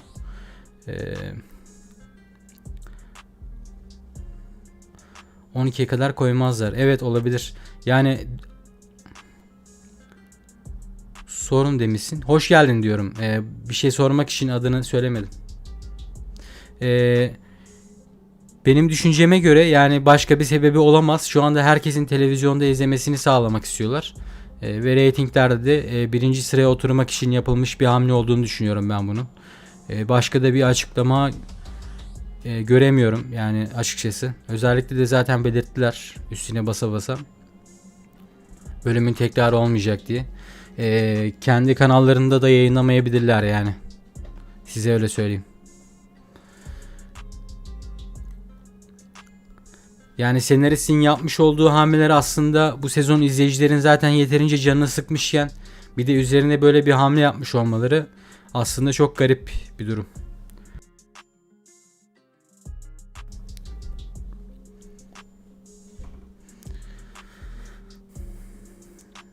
Ben Afganistan'dan izliyorum sizi. Burada Star TV yok. Her zaman ben internetten izliyordum. Her sefer ama şimdi niye yapmadılar? İşte Necip Bey hoş geldiniz bu arada. Demem gibi yani özellikle de bu hafta belirttiler ya, tekrarı yok diye üstüne basa basa söylediler. Büyük ihtimalle reytingleri yükseltmek için yapılmış bir hamle olarak görüyorum ben. Yani herkesin televizyondan izlemesini sağlayacaklar bu hamleyle. Bakalım ne olacak.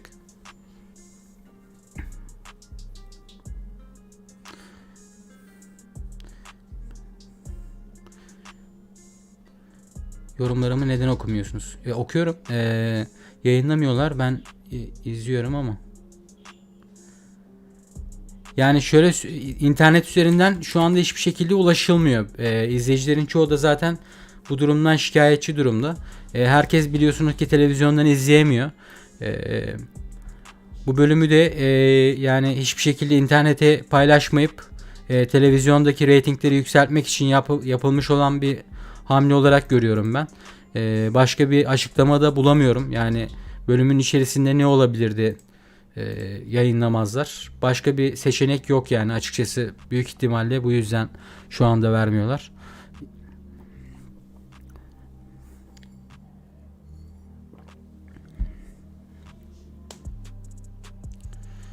Uygulamada da yok demişsin. YouTube'da izledim şu an. Sahne mi yayınladılar? Belki de yayınlamış olabilirler, bakalım. Yani herhangi bir sahne yayınlamışlar mı diye bakayım. Yayınlamamışlar hala. Yok. Şu an için herhangi bir şey yok.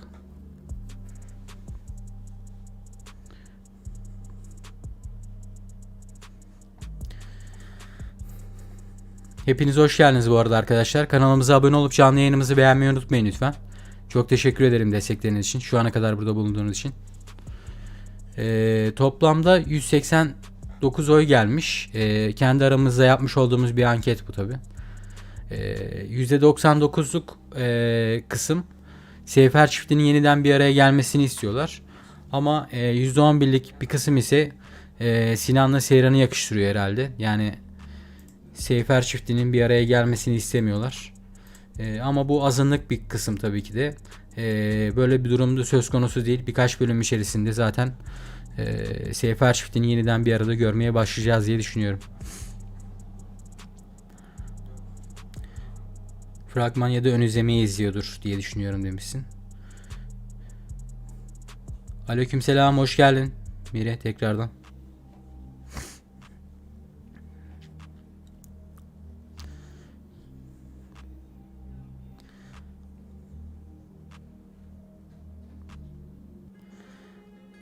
Nereden, yani kendi internet sitesinden mi izliyorsun? Televizyondan mı? Yani şu anda televizyonda bir problem yok. Büyük ihtimalle ekrandan izliyorsun sen. O olabilir. Zaten bunu özellikle belirttiler, tekrarı yok diye. Ekranda verecekler ve sonradan internete hiçbir şekilde paylaşıma sunmayacaklar büyük ihtimalle. Bu durumda izleyicilerin hiç hoşuna gitmeyecektir diye düşünüyorum ben. Ki zaten senaryoda yapılmış olan değişiklikler izleyicilerin canını çok sıkmış durumdaydı. Üzerine bir de böyle bir durum olması izleyicileri soğutabilir diziden. Bakalım ne olacak, merakla bekliyorum.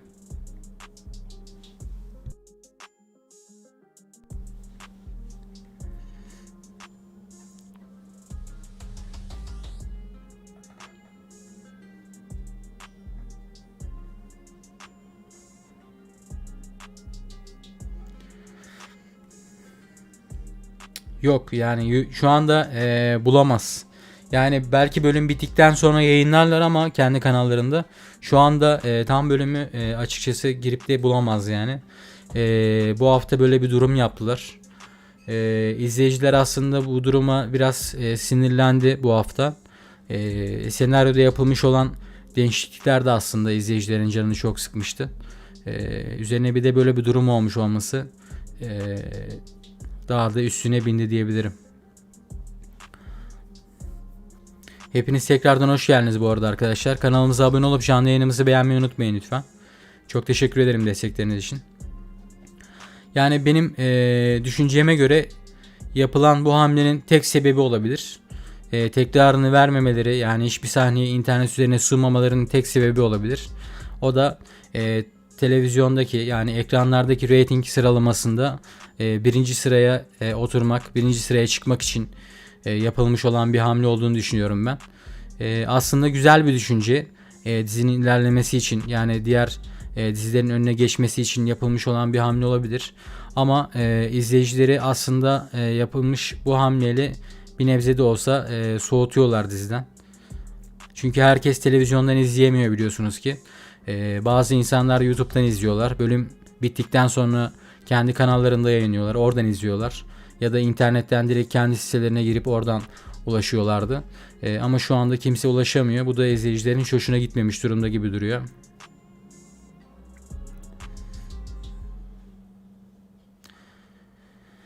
Yani çoğu kişi ulaşamadığını, giremediğini söyledi bölüme. Yani size şöyle söyleyeyim. Ben genel olarak kafamda bir analiz yapmış oldum. Bu bölümde yaşanacak olan olaylar, Seyran Ferit'ten başka hiç kimseyle beraber olamayacağını söylediğinde ise Sinan'a, Sinan Seyran'la bu ilişkiye devam edemeyeceğini anlayacak. Seyran çünkü Ferit'e hala çok aşık ve başka biriyle yakınlaştığında ona ihanet ediyormuş gibi hissedecek. Ve bu durum Sinan'ı kıskançlık triplerine sokacak. Çok kıskançlık krizlerine girecek. Bu olay da Seyran'ı bunaltacaktır diye düşünüyorum. Bunaltacak ve sıkacaktır. Ve bir iki bölüm içinde zaten Sinan ve Seyran ilişkisi bitecek. Seyfer ile Sinan'ı, Seyfer çiftimizi de yeniden bir arada göreceğiz diye düşünüyorum. Hiç hoş bir şey değil böyle ya demişsiniz. Evet, kesinlikle katılıyorum size. Çünkü izleyicilerin büyük bir kısmı internet üzerinden izleyen bir tayfa da var. Herkes televizyondan izleyecek diye bir kaydı yok yani sonuçta. Bu olay izleyicilerin canını çok sıktı aslında bu hafta. Neden böyle bir hamle yaptılar bilmiyorum ama benim tek görüşüm bu rating muhabbetlerinden dolayı. Ratingde şu anda birinci sıraya çıkmak için herkesi televizyonlara yönlendiriyorlar. Bir tek orada yayınlıyorlar. Benim tek düşüncem bu yönde şu anda. Yani başka bir şey de gelmiyor aklıma açıkçası.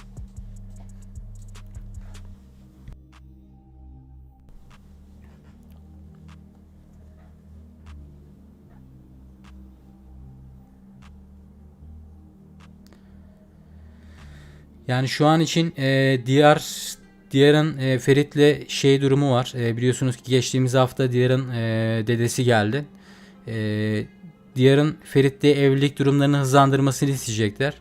Ama Diyar hiçbir şekilde Ferit'le evlenemeyeceğini anlayacak. Çünkü Seyran'la ikisini konuşurken yakalıyor. Ve bu ilişkiye devam edemeyeceğini anlayacak. Özellikle şöyle söyleyeyim. Sinan ve Diyar Seyfer çiftinin efsanevi aşkına karşı koyamadıklarını anladıklarında ise aralarına girmekten vazgeçecekler diye düşünüyorum. Hatta şu şekilde de olabilir.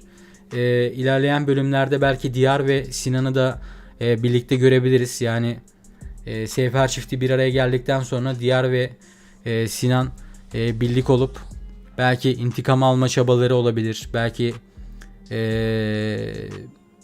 daha farklı senaryolar yaşanabilir. Bilmiyorum. Heyecanla bekliyoruz. Neler yaşanacak. Hayır, izlemedim demişsin.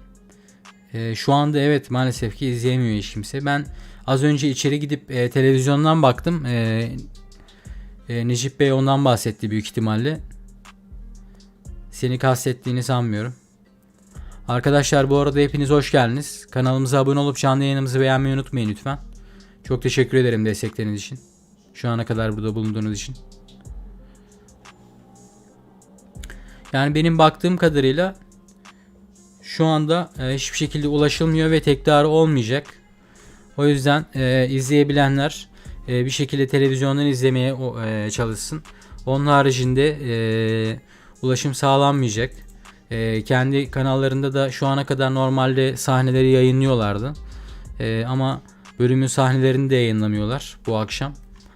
Bu durumda izleyicilerin hiç hoşuna gitmedi açıkçası bu hafta. Zaten izleyicilerin büyük bir kısmı diziden soğumuş durumdaydı. Senaryodaki yaşanan değişikliklerden dolayı sıkılmışlardı. Yani herkes senaristi suçluyordu. Geçtiğimiz sezon biliyorsunuz ki Seyran'ın bayılmasıyla biten sezon finalinden sonra 3. sezonun ilk bölümünde böylesine tersine dönmüş bir senaryo ile karşılaşınca izleyiciler tabii ki de herkes bir şok etkisi yaşadı. Üzerine bu akşam da böyle bir hamle yapmış olmaları biraz can sıktı diyebilirim.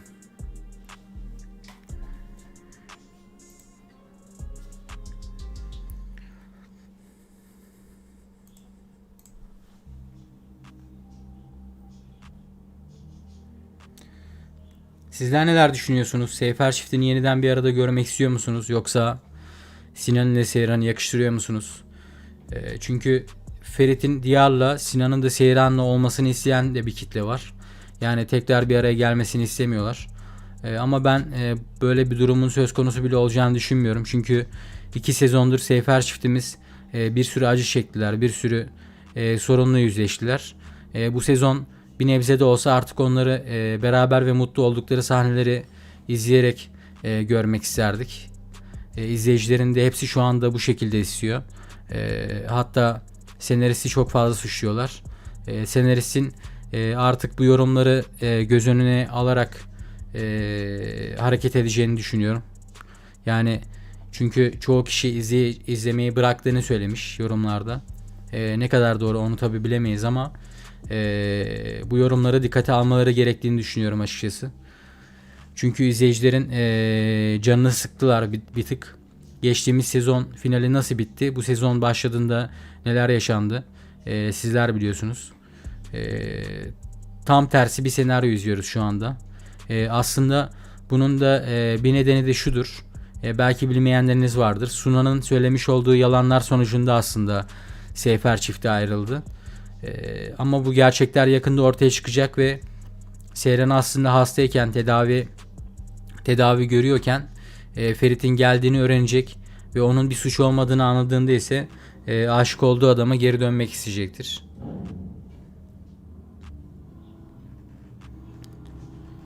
Hepiniz tekrardan hoş geldiniz bu arada arkadaşlar. Kanalımıza abone olup canlı yayınımızı beğenmeyi unutmayın lütfen. Çok teşekkür ederim destekleriniz için. Şu ana kadar burada bulunduğunuz için.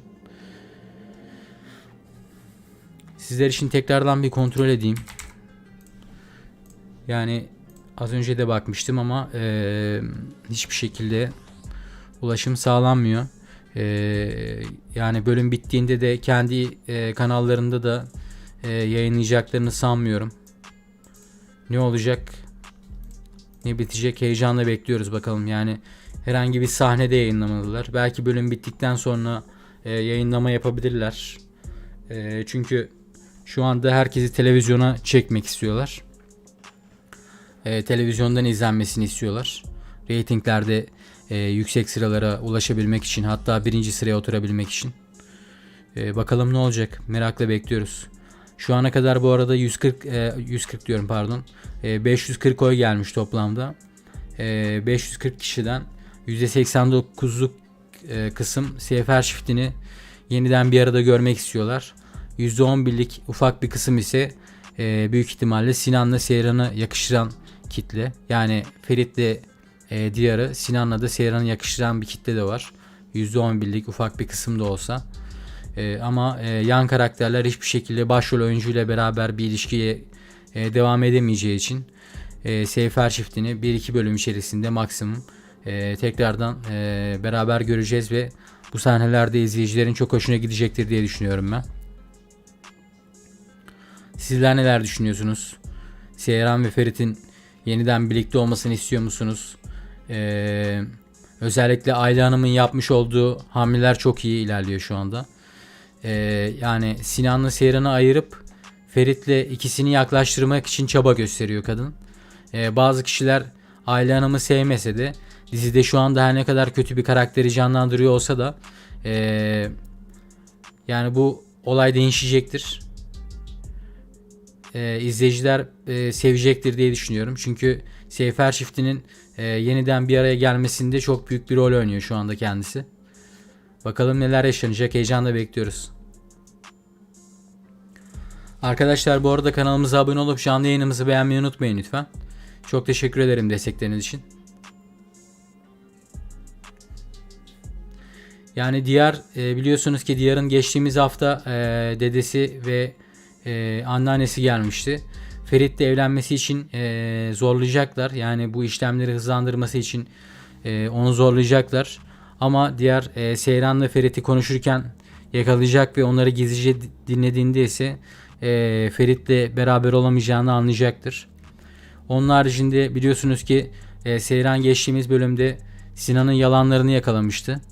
Bu yalanlardan sonra ise Sinan'a olan güveni çok büyük bir sarsılma yaşayacaktır. Ve bu güven bağını bir daha toparlayamayacaktır diye düşünüyorum ben Sinan'ın.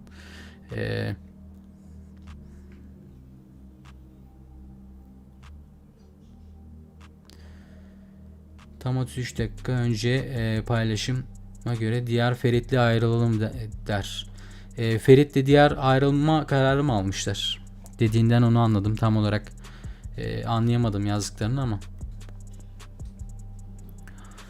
Hepiniz hoş geldiniz bu arada arkadaşlar tekrardan. Kanalımıza abone olup canlı yayınımızı beğenmeyi unutmayın lütfen. Buradan Azerbaycan'a da çok selamlar olsun. Kendilerini çok seviyoruz.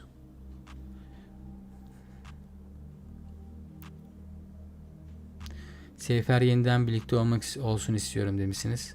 Kesinlikle size katılıyorum. Çünkü çoğu izleyicinin de istediği sahneler aslında bunlar. Yani ilk sezon ve ikinci sezonda çekmiş olduğu acılardan sonra çiftimizin bu sezon birlikte olmasını isterdik.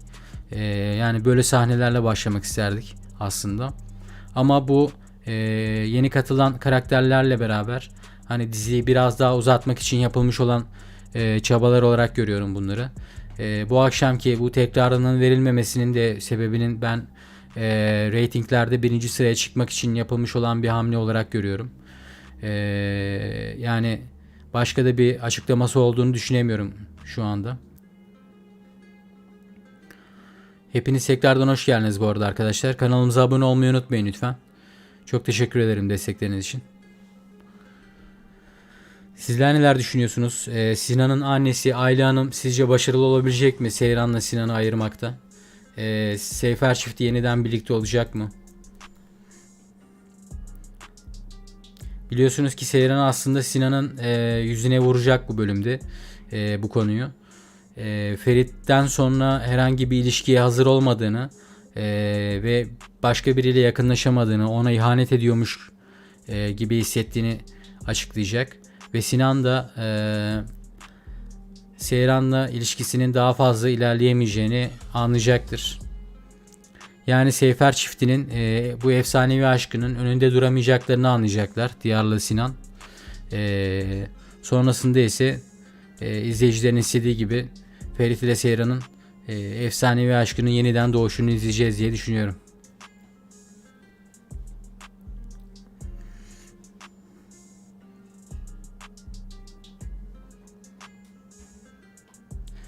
Ferit de Seyran'ı konuşurken gördü ve Ferit Diyar'ı aradı ve Diyar'a ayrılalım dedi. Artık eğlenemiyorum seninle dedi. Çok iyi. Bence bu harika bir hamle olmuş. Şu anda sadece yani Seyran ile Sinan'ın ayrılması kaldı. Şöyle söyleyeyim.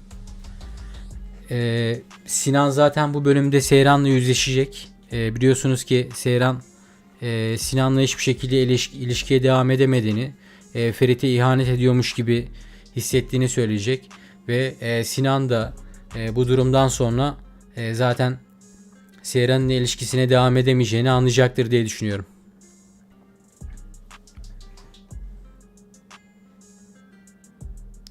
İfakat'in yeğeni Ferit'e aşık olduğunu açıkladı. Ciddi misin sen ya? Hani evde vardı, minik ejderha diyordu ona. O kızdan bahsediyorsun değil mi?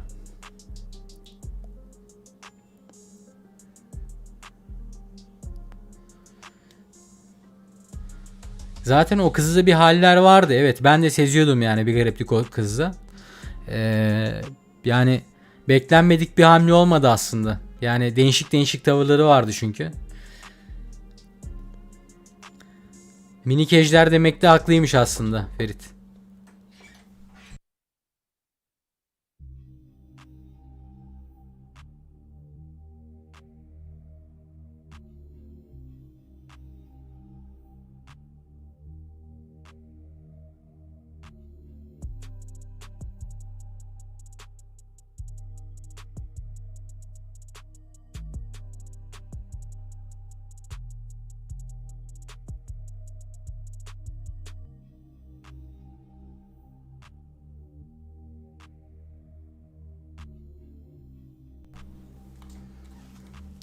Evet, o kız oranın yeni karısıyla konuşurken ağzından kaçırdı Orhan'ın.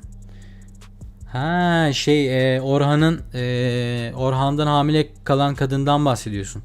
Onu konuşurken mi ağzından kaçırdı? Ya o kızda zaten ben bir şeyler seziyordum ya. Bir haller vardı yani onda. Hepiniz tekrardan hoş geldiniz bu arada arkadaşlar. Kanalımıza abone olup canlı yayınımızı beğenmeyi unutmayın lütfen. Çok teşekkür ederim destekleriniz için. Şu ana kadar burada bulunduğunuz için. Toplamda 560 oy gelmiş. Seyfer çift yeniden birlikte olsun diyenler diye bir anket açtık. Öyle kendi aramıza yapmış olduğumuz bir anket aslında bu. %88'lik kısım Seyfer çiftini yeniden bir arada görmek istiyorlar. Ama %12'lik kısım ise büyük ihtimalle Sinan'la Seyran'ı yakıştıran kitle.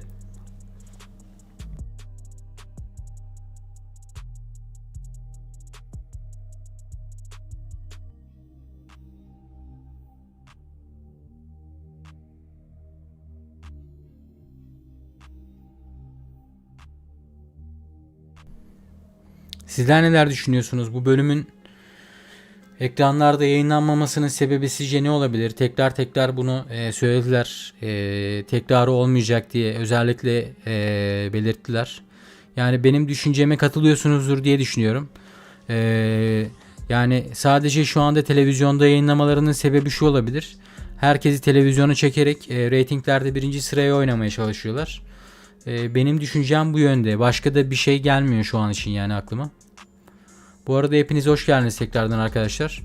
Kanalımıza abone olup canlı yayınımızı beğenmeyi unutmayın lütfen. Çok teşekkür ederim destekleriniz için. Halis Ağa'ya ne oldu bu sezonda, yok mu? Halis Ağa'ya direkt öldü olarak gösterdiler. Yani diziden ayrıldı. Bu sezon hiç gelmeyecek yani.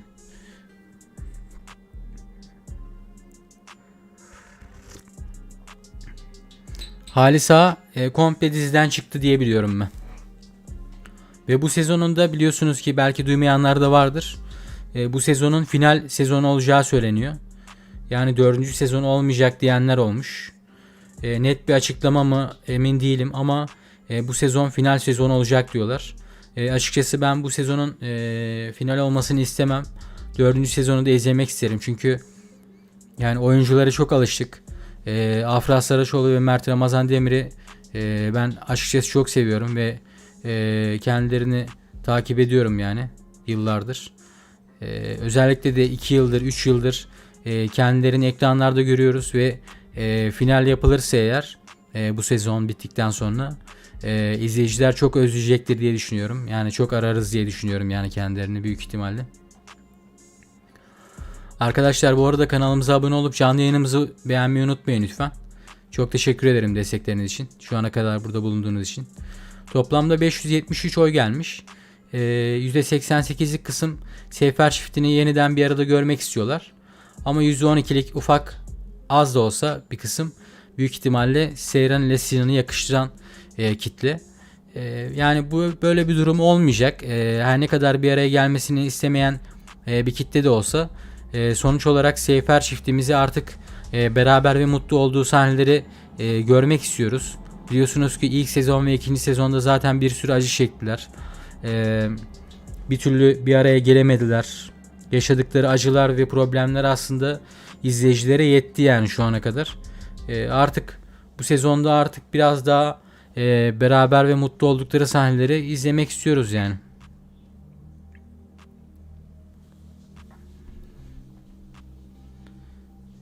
Yazdın ama yabancı dilde yazdığın için anlayamadım. Senin için hemen bakayım çeviriden ne yazdığını.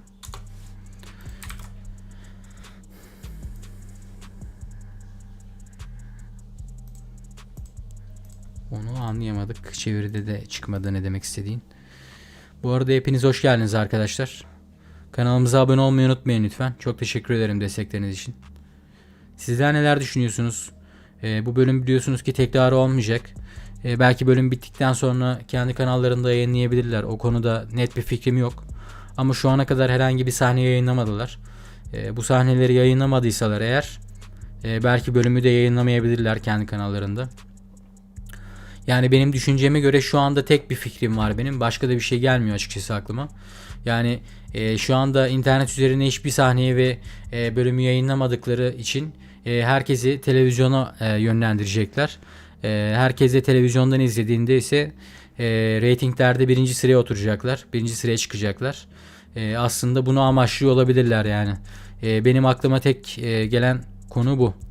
Başka da bir fikrim yok açıkçası. Sizin bir fikriniz varsa söyleyebilirsiniz. Yani başka bir şey gelmiyor aklıma şu an için.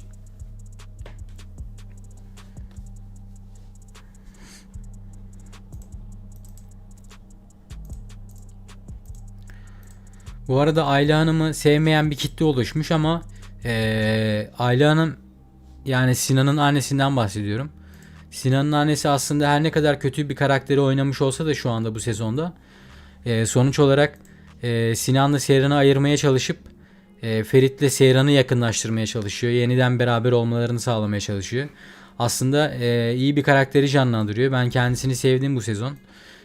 Yani yeni karakter olarak katıldı tabi bu sezona. Biliyorsunuz ki zaten çoğu oyuncu çıktı diziden. Halisa falan bu karakterler çıktı. Yalı bomboş kalmış.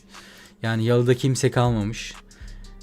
Yani geçtiğimiz sezon biliyorsunuz ki Seyran'ın bayılmasıyla biten bir sezon finali izledik. Bu sezonda öyle bir sezon oldu ki yani başlangıcından itibaren tam tersi bir senaryo ile karşılaştık. Tepe taklak olmuş bir senaryo ile karşılaştık. Bunun da aslında sebebinin ben diziyi biraz daha uzatmak için yapılmış olan hamleler olarak görüyorum. Belki bilmeyenleriniz vardır. Seyfer çiftinin aslında ayrılmasının sebeplerinden en büyük sebeplerinden biri ise Suna'nın söylemiş olduğu yalanlardan kaynaklanıyor. Bilmeyenleriniz varsa eğer. Suna çünkü biliyorsunuz ki Seyran'a ziyarete geldiğini söylemedi. Ferit aslında her zaman ziyarete geldi. Seyran'ın yanında bulunmak istedi. Ona destek olmak istedi. Ama Suna onları ayırıp Yani Ferit'in hiçbir şekilde ona destek olmadığını göstermeye çalıştı. Bu hamleleri de neden yaptı hiçbir fikrim yok. Ama Sinan'la ikisinin beraber olmasını sağladı aslında bu yalanları söyleyerek. Ama bu gerçekler yakında ortaya çıkacak ve yaptıkları için çok pişman olacaktır diye düşünüyorum ben. Yaptıklarının bedelini ağır bir şekilde ödeyecek. Halis Ağa oynamayacak mı bu sezonda? Yok, Halis Ağa daha gelmeyecek geri. Zaten biliyorsunuz ki yaşlıydı. Bayağı da yaşı vardı yani. Kendisini ben seviyordum. Yani dizide olan karakteri bir yerde kötü oluyordu. Bir yerde iyi bir karaktere bürünüyordu. Ama sonuç olarak kendisi gerçekten yaşlıydı. Eski sanatçılardan biliyorsunuz zaten. Artık bu yaştan sonra da biraz dinlenmeye geçmiş olabilir. Ki zaten bu sezonun final sezonu olacağı söyleniyor. Bakalım ne olacak. Ben açıkçası final olmasını istemiyorum bu sezonun ama yani öyle açıklamalar yapılmış ki senaryoyu da ne kadar uzatabilirler, daha fazla ne kadar ileriye götürülebilir onu da düşünüyorum. Yani çok ilerlemeyebilir ama 4. sezonu çekmiş olsalar izleyiciler izlemeye devam eder mi diye düşünüyorum. Bence izlemeye devam ederlerdi ama büyük ihtimalle o açıklamalardan sonra da benim de düşünceme göre yani senaryo daha fazla ilerleyemeyecek. Bu sezon bittikten sonra ekranlara veda edecekler diye düşünüyorum ben. Hepiniz tekrardan hoş geldiniz bu arada arkadaşlar. Kanalımıza abone olup canlı yayınımızı beğenmeyi unutmayın lütfen. Buradan Azerbaycan'a da tekrar selamlar olsun. Çok seviyoruz sizleri. Biliyorsunuz ki Azerbaycan'dan da Yalı Çapkını'nı çok fazla izleyen bir kitle var. Diğer Türk dizilerini izleyen de kitleler var. Aslında onların da Türk dizilerini izlediklerinde reytinglerde artış sağlamasına sebep oluyor. Bu konuda da aslında onlara tekrardan teşekkür etmek gerekiyor.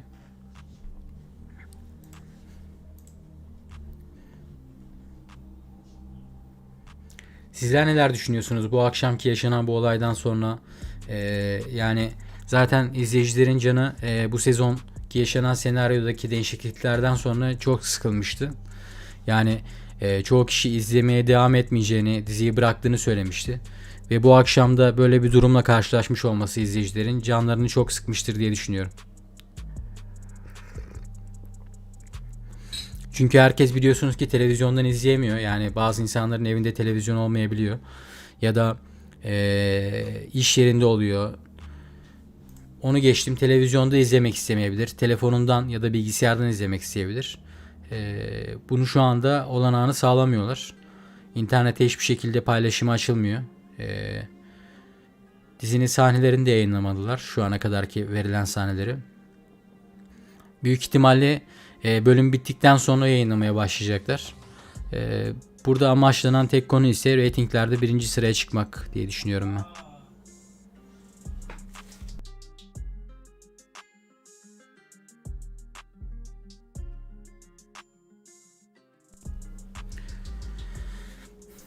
Hepiniz tekrardan hoş geldiniz bu arada arkadaşlar. Kanalımıza abone olmayı unutmayın lütfen. Çok teşekkür ederim destekleriniz için. Şu ana kadar burada bulunduğunuz için. Toplamda bakalım kaç oy gelmiş. Kendi aramızda öyle yapmış olduğumuz ufak bir anket aslında bu. Toplamda 600 oy gelmiş. Seyfer çifti yeniden birlikte olsun diyenler diye bir anket açtık. %88'lik kısım Seyfer çiftini yeniden bir arada görmek istiyorlar. Ama %12'lik ufak bir kısım ise büyük ihtimalle Sinan'la Seyran'ı yakıştıran kitle. Ama şöyle bir durum var. Seyran ile Sinan'ın ilişkisi çok uzun sürmeyecek. Çünkü hem Sinan yan karakter hem de zaten kendisinin bunaltıcı bir yapısı var. Kıskançlık krizlerine zaten girmeye başladı. Seyran'ı bunaltmaya başlayacak. Seyran'ı bunaltmaya başlayacak ve Seyran da bu ilişkinin daha fazla ilerleyemeyeceğini anlayacaktır diye düşünüyorum.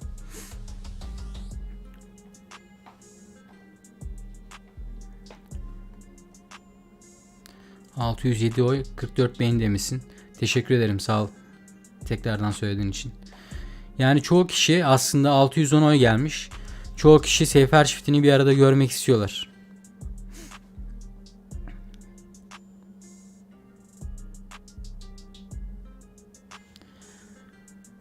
Azerbaycan'dan selam çatırım.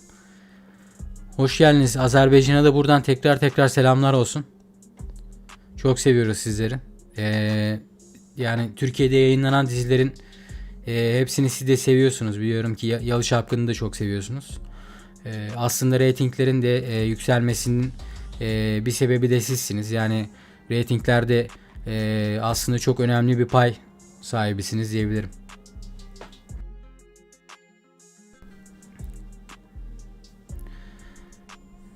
Yani bu bölümün ben şöyle düşünüyorum. Bu bölüm bittikten sonra kendi kanallarında yayınlayacaklardır. Ama bölüm bitmeden hiçbir şekilde internet üzerinde paylaşıma sunmayacaklar.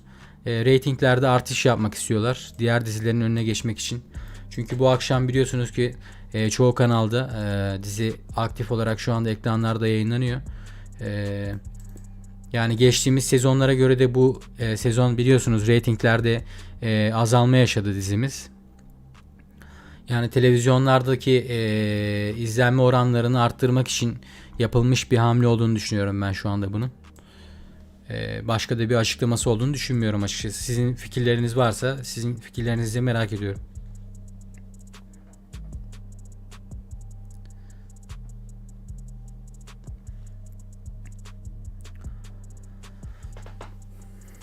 Biliyorsunuz ki bu bölümde Seyran aslında Sinan'la beraber olamayacağını bir nebze ona hissettirecek.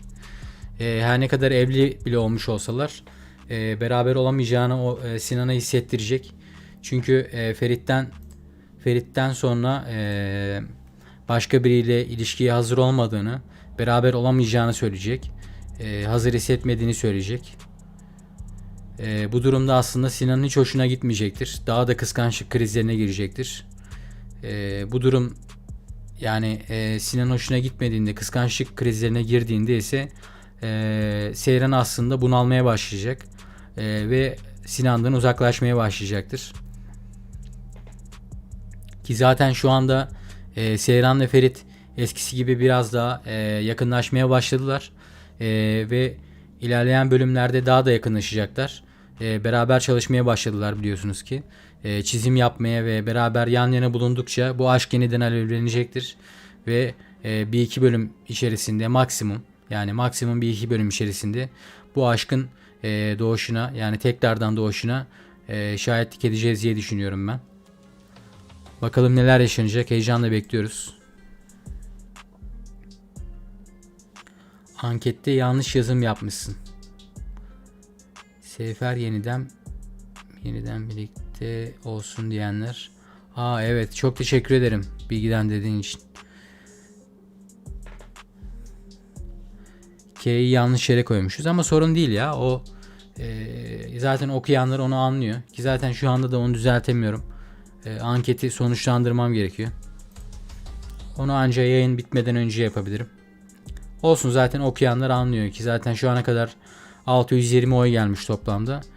Çoğu kişi Seyfer çiftinin yani Seyfer çiftinin yeniden bir arada olmasını istiyorlar. %88'lik kısım, yani çok büyük bir kısım tekrar birlikte olmasını istiyor. Ama %12'lik ufak bir kısım ise Sinan'la Seyran'ı yakıştıran kitle herhalde. Bazı izleyiciler Ferit ile Seyran'ın tekrar birlikte olmasını istemiyorlar. Ama size şöyle söyleyeyim. Yani eğer ki Sinan'la Seyran'ı yakıştırıyorsanız, şu anda buradaysanız eğer, şöyle söyleyeyim. Sinan'la Seyran'ın birlikte olmasının imkanı yok. Hem Sinan yan karakter, yan oyuncu. Kendisi bir başrol değil. Onun haricinde zaten biliyorsunuz ki Sunan'ın söylemiş olduğu yalanlar sonucunda Seyfer çiftimiz ayrıldılar. Yani Seyran hiçbir şekilde Ferit'in ona destek olmadığını, hastayken yanında bulunmadığını düşünerek Sinan'la yakınlaşmaya başladı. Bu durumlarda ortaya çıktığında ise Seyran aşık olduğu adama geri dönecektir diye düşünüyorum. Ki zaten Ayla'nın faktörü de var. Yani Sinan'ın annesi Ferit ile Seyran'ı yakınlaştırmaya ve eski aşklarını tekrar hatırlamasını istiyor ve onları bir araya getirmeye çalışıyor. Gerek yok zaten. Gerek yok zaten söyleyince fark ettim ben. Anket olayından bahsettin herhalde. Çok kez boşanıp evlendiler, o sıkıntı. Aynen. Aslında izleyiciler, yani bazı izleyicilerin de Sinan'la Seyran'ın o yüzden birlikte olmasını istiyorlar. Yani ayrılmasını istemiyorlar. Hani çok fazla evlenip boşandılar. Şu ana kadar yani geçtiğimiz sezonlarda 2 sezonda 2 kere evlenip boşandılar. Yani üçüncüye evlenme durumu olacak. Eğer ki evlenirlerse, yani Sinan'la ayrılıp Seyran Ferit ile tekrar evlenir mi bilmiyorum ama zaten senaryo bu şekilde bitecektir. Büyük ihtimalle bu sezonun sonunda tekrar evleneceklerdir diye düşünüyorum ben. Çünkü yani Seyfer çiftinin bir araya gelmediği bir durumda izleyicilerin çoğu zaten izlemeyecektir. Çoğu kişi de zaten izlemeyi bıraktığını söyleyip devam etmeyeceklerine karar vermişler. Seyran'ın yeni saç modeli güzel olmuş bence. Bence de kesinlikle katılıyorum size. Yani eski hali de tabii ki de çok güzeldi. Ben kendisini zaten çok beğeniyorum. Yalı Çapkını'ndan önce de kendisini tanıyordum ve filmlerini, dizilerini izlemiştim. Yani eski saçı da çok güzeldi. Ama bence bu saç stili Seyran'a farklı bir hava katmış. Yani çok değişik bir hava katmış. Ben de beğendim açıkçası. Yeni sezonda senaryonun tam tersi değiştiği gibi Seyran da çok farklı bir saç stiliyle ekranlara geri döndü. Yani o da tamamen değişmiş durumda. Nasıl, Suna mı yalan söyledi ki ona öyle şöyle söyleyeyim sana. Suna'nın söylediği yalanlar sonucunda aslında Seyran'la Ferit ayrıldılar. Şöyle, Sinan biliyorsun ki Seyran'la aynı hastanede de tedavi oluyordu. Bu tedavi olduğu süreç boyunca da yakınlaştılar ve dost oldular, arkadaş oldular. Aslında şu anda aralarındaki ilişki hiçbir şekilde aşk değil yani. Dostluk ve sevgiyle alakalı bir durum. Yani birbirlerine destek oldular.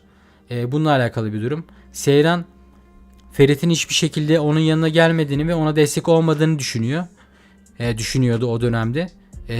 Bundan dolayı ayrıldılar. Suna hiçbir şekilde Ferit'in ziyarete geldiğini ve ona destek olduğunu Seyran'a söylemedi. Bundan kaynaklandı yani aslında Seyfer çiftinin ayrılması.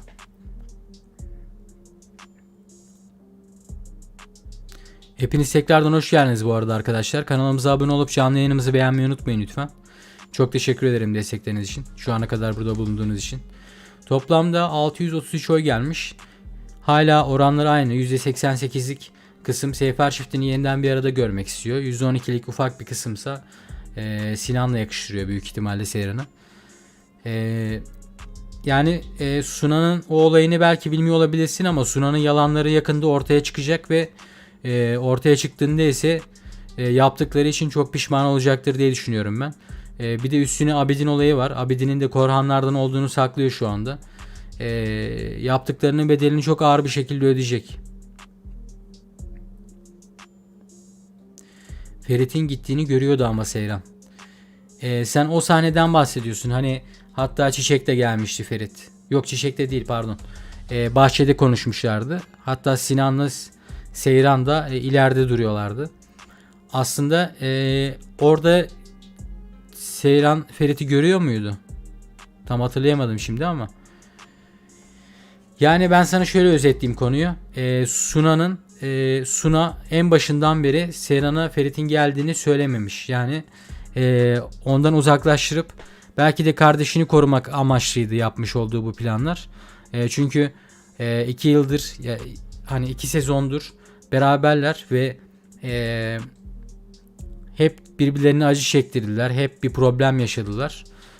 Bundan kaynaklı belki de kardeşinden artık uzak durmasını istemiş olabilir. Yani iyileşmesi için belki de ondan uzak durursa daha da iyi olur diye düşünerek söylemiş olabilir bu yalanları. Bana öyle geliyor yani. Suna kötü bir karakter zaten demişsin. Aslında Suna hiç kötü bir karakter değildi. Yani çok iyi bir karakterdi. Biliyorsunuz geçtiğimiz sezonda da falcılara falan inanmaya başladı. Kafayı biraz sıyırmaya başlamıştı yani. Ferit'e yakınlaşmaya başlamıştı falan.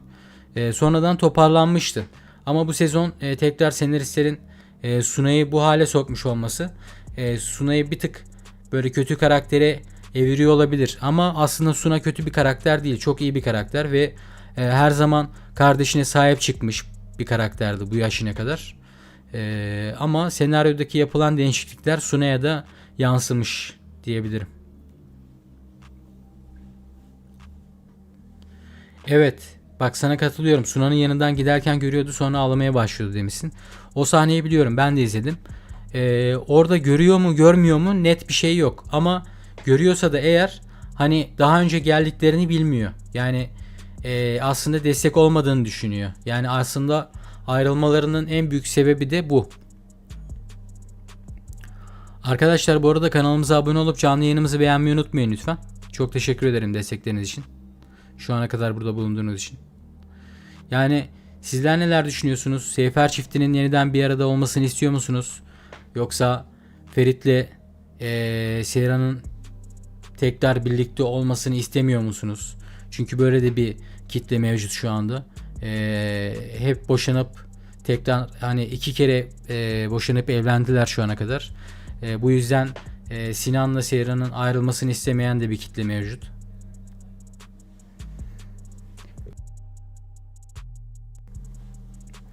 Bence hep kötü karakterdi.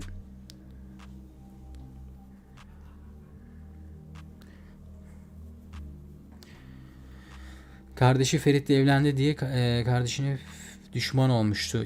İlk zamanda aslında şimdi onun açısından düşününce ilk etapta sonuçta Ferit'in istemeye geldiği kız Sunay'dı. Üzerine çarşıda Seyran'la karşılaşıp tekrardan da evde Seyran'ı görünce Ferit'in Seyran'ı istemesi çok garip bir olaydı aslında. Tamam belki eski yöreler hani Antep'te kız isteme falan bu tarzda şeyler olabilir. Ama sonuç olarak ilk bölümlerde yaşanan muhabbetler de bir tık saçmaymış yani. Hani Seyfer çiftinin bir araya gelmesi tabii ki de birbirlerine aşık olmaları tabii ki de uzun sürdü. Yani bu zamanla olmuştu. Ama en başında Suna'nın yaşadığı olaylar da biraz kötüydü. Aslında kötü birisi olmayabilirdi ama senaryoda bu şekilde ilerlettiler yani kendisini. Mecburen bu hale dönüştü diyebilirim.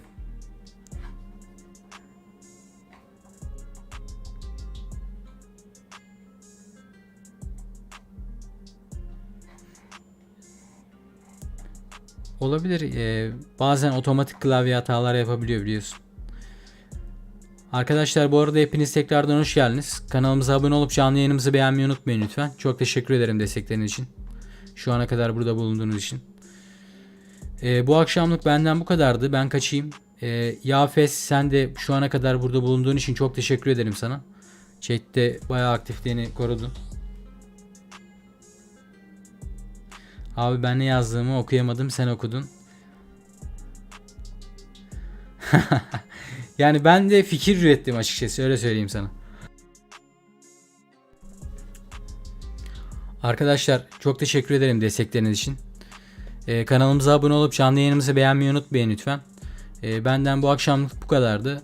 Demem gibi büyük ihtimalle şu anda hiçbir şekilde internete sunmadıkları gibi belki de bölüm bittikten sonra da sunmayabilirler. Bakalım ne olacak, heyecanla bekliyoruz. Kendinize iyi bakın. Hepinize iyi akşamlar diliyorum. Haftaya Cuma tekrardan yayınımız olacak. Hepinizi beklerim tekrardan. Yafes sen de dikkat et kendine. Çok teşekkür ederim şu ana kadar chatte bulunduğun için. Aynen öyle. Ben kapatayım artık. Kendinize çok dikkat edin. İyi akşamlar diliyorum hepinize. Haftaya beklerim Cuma günü.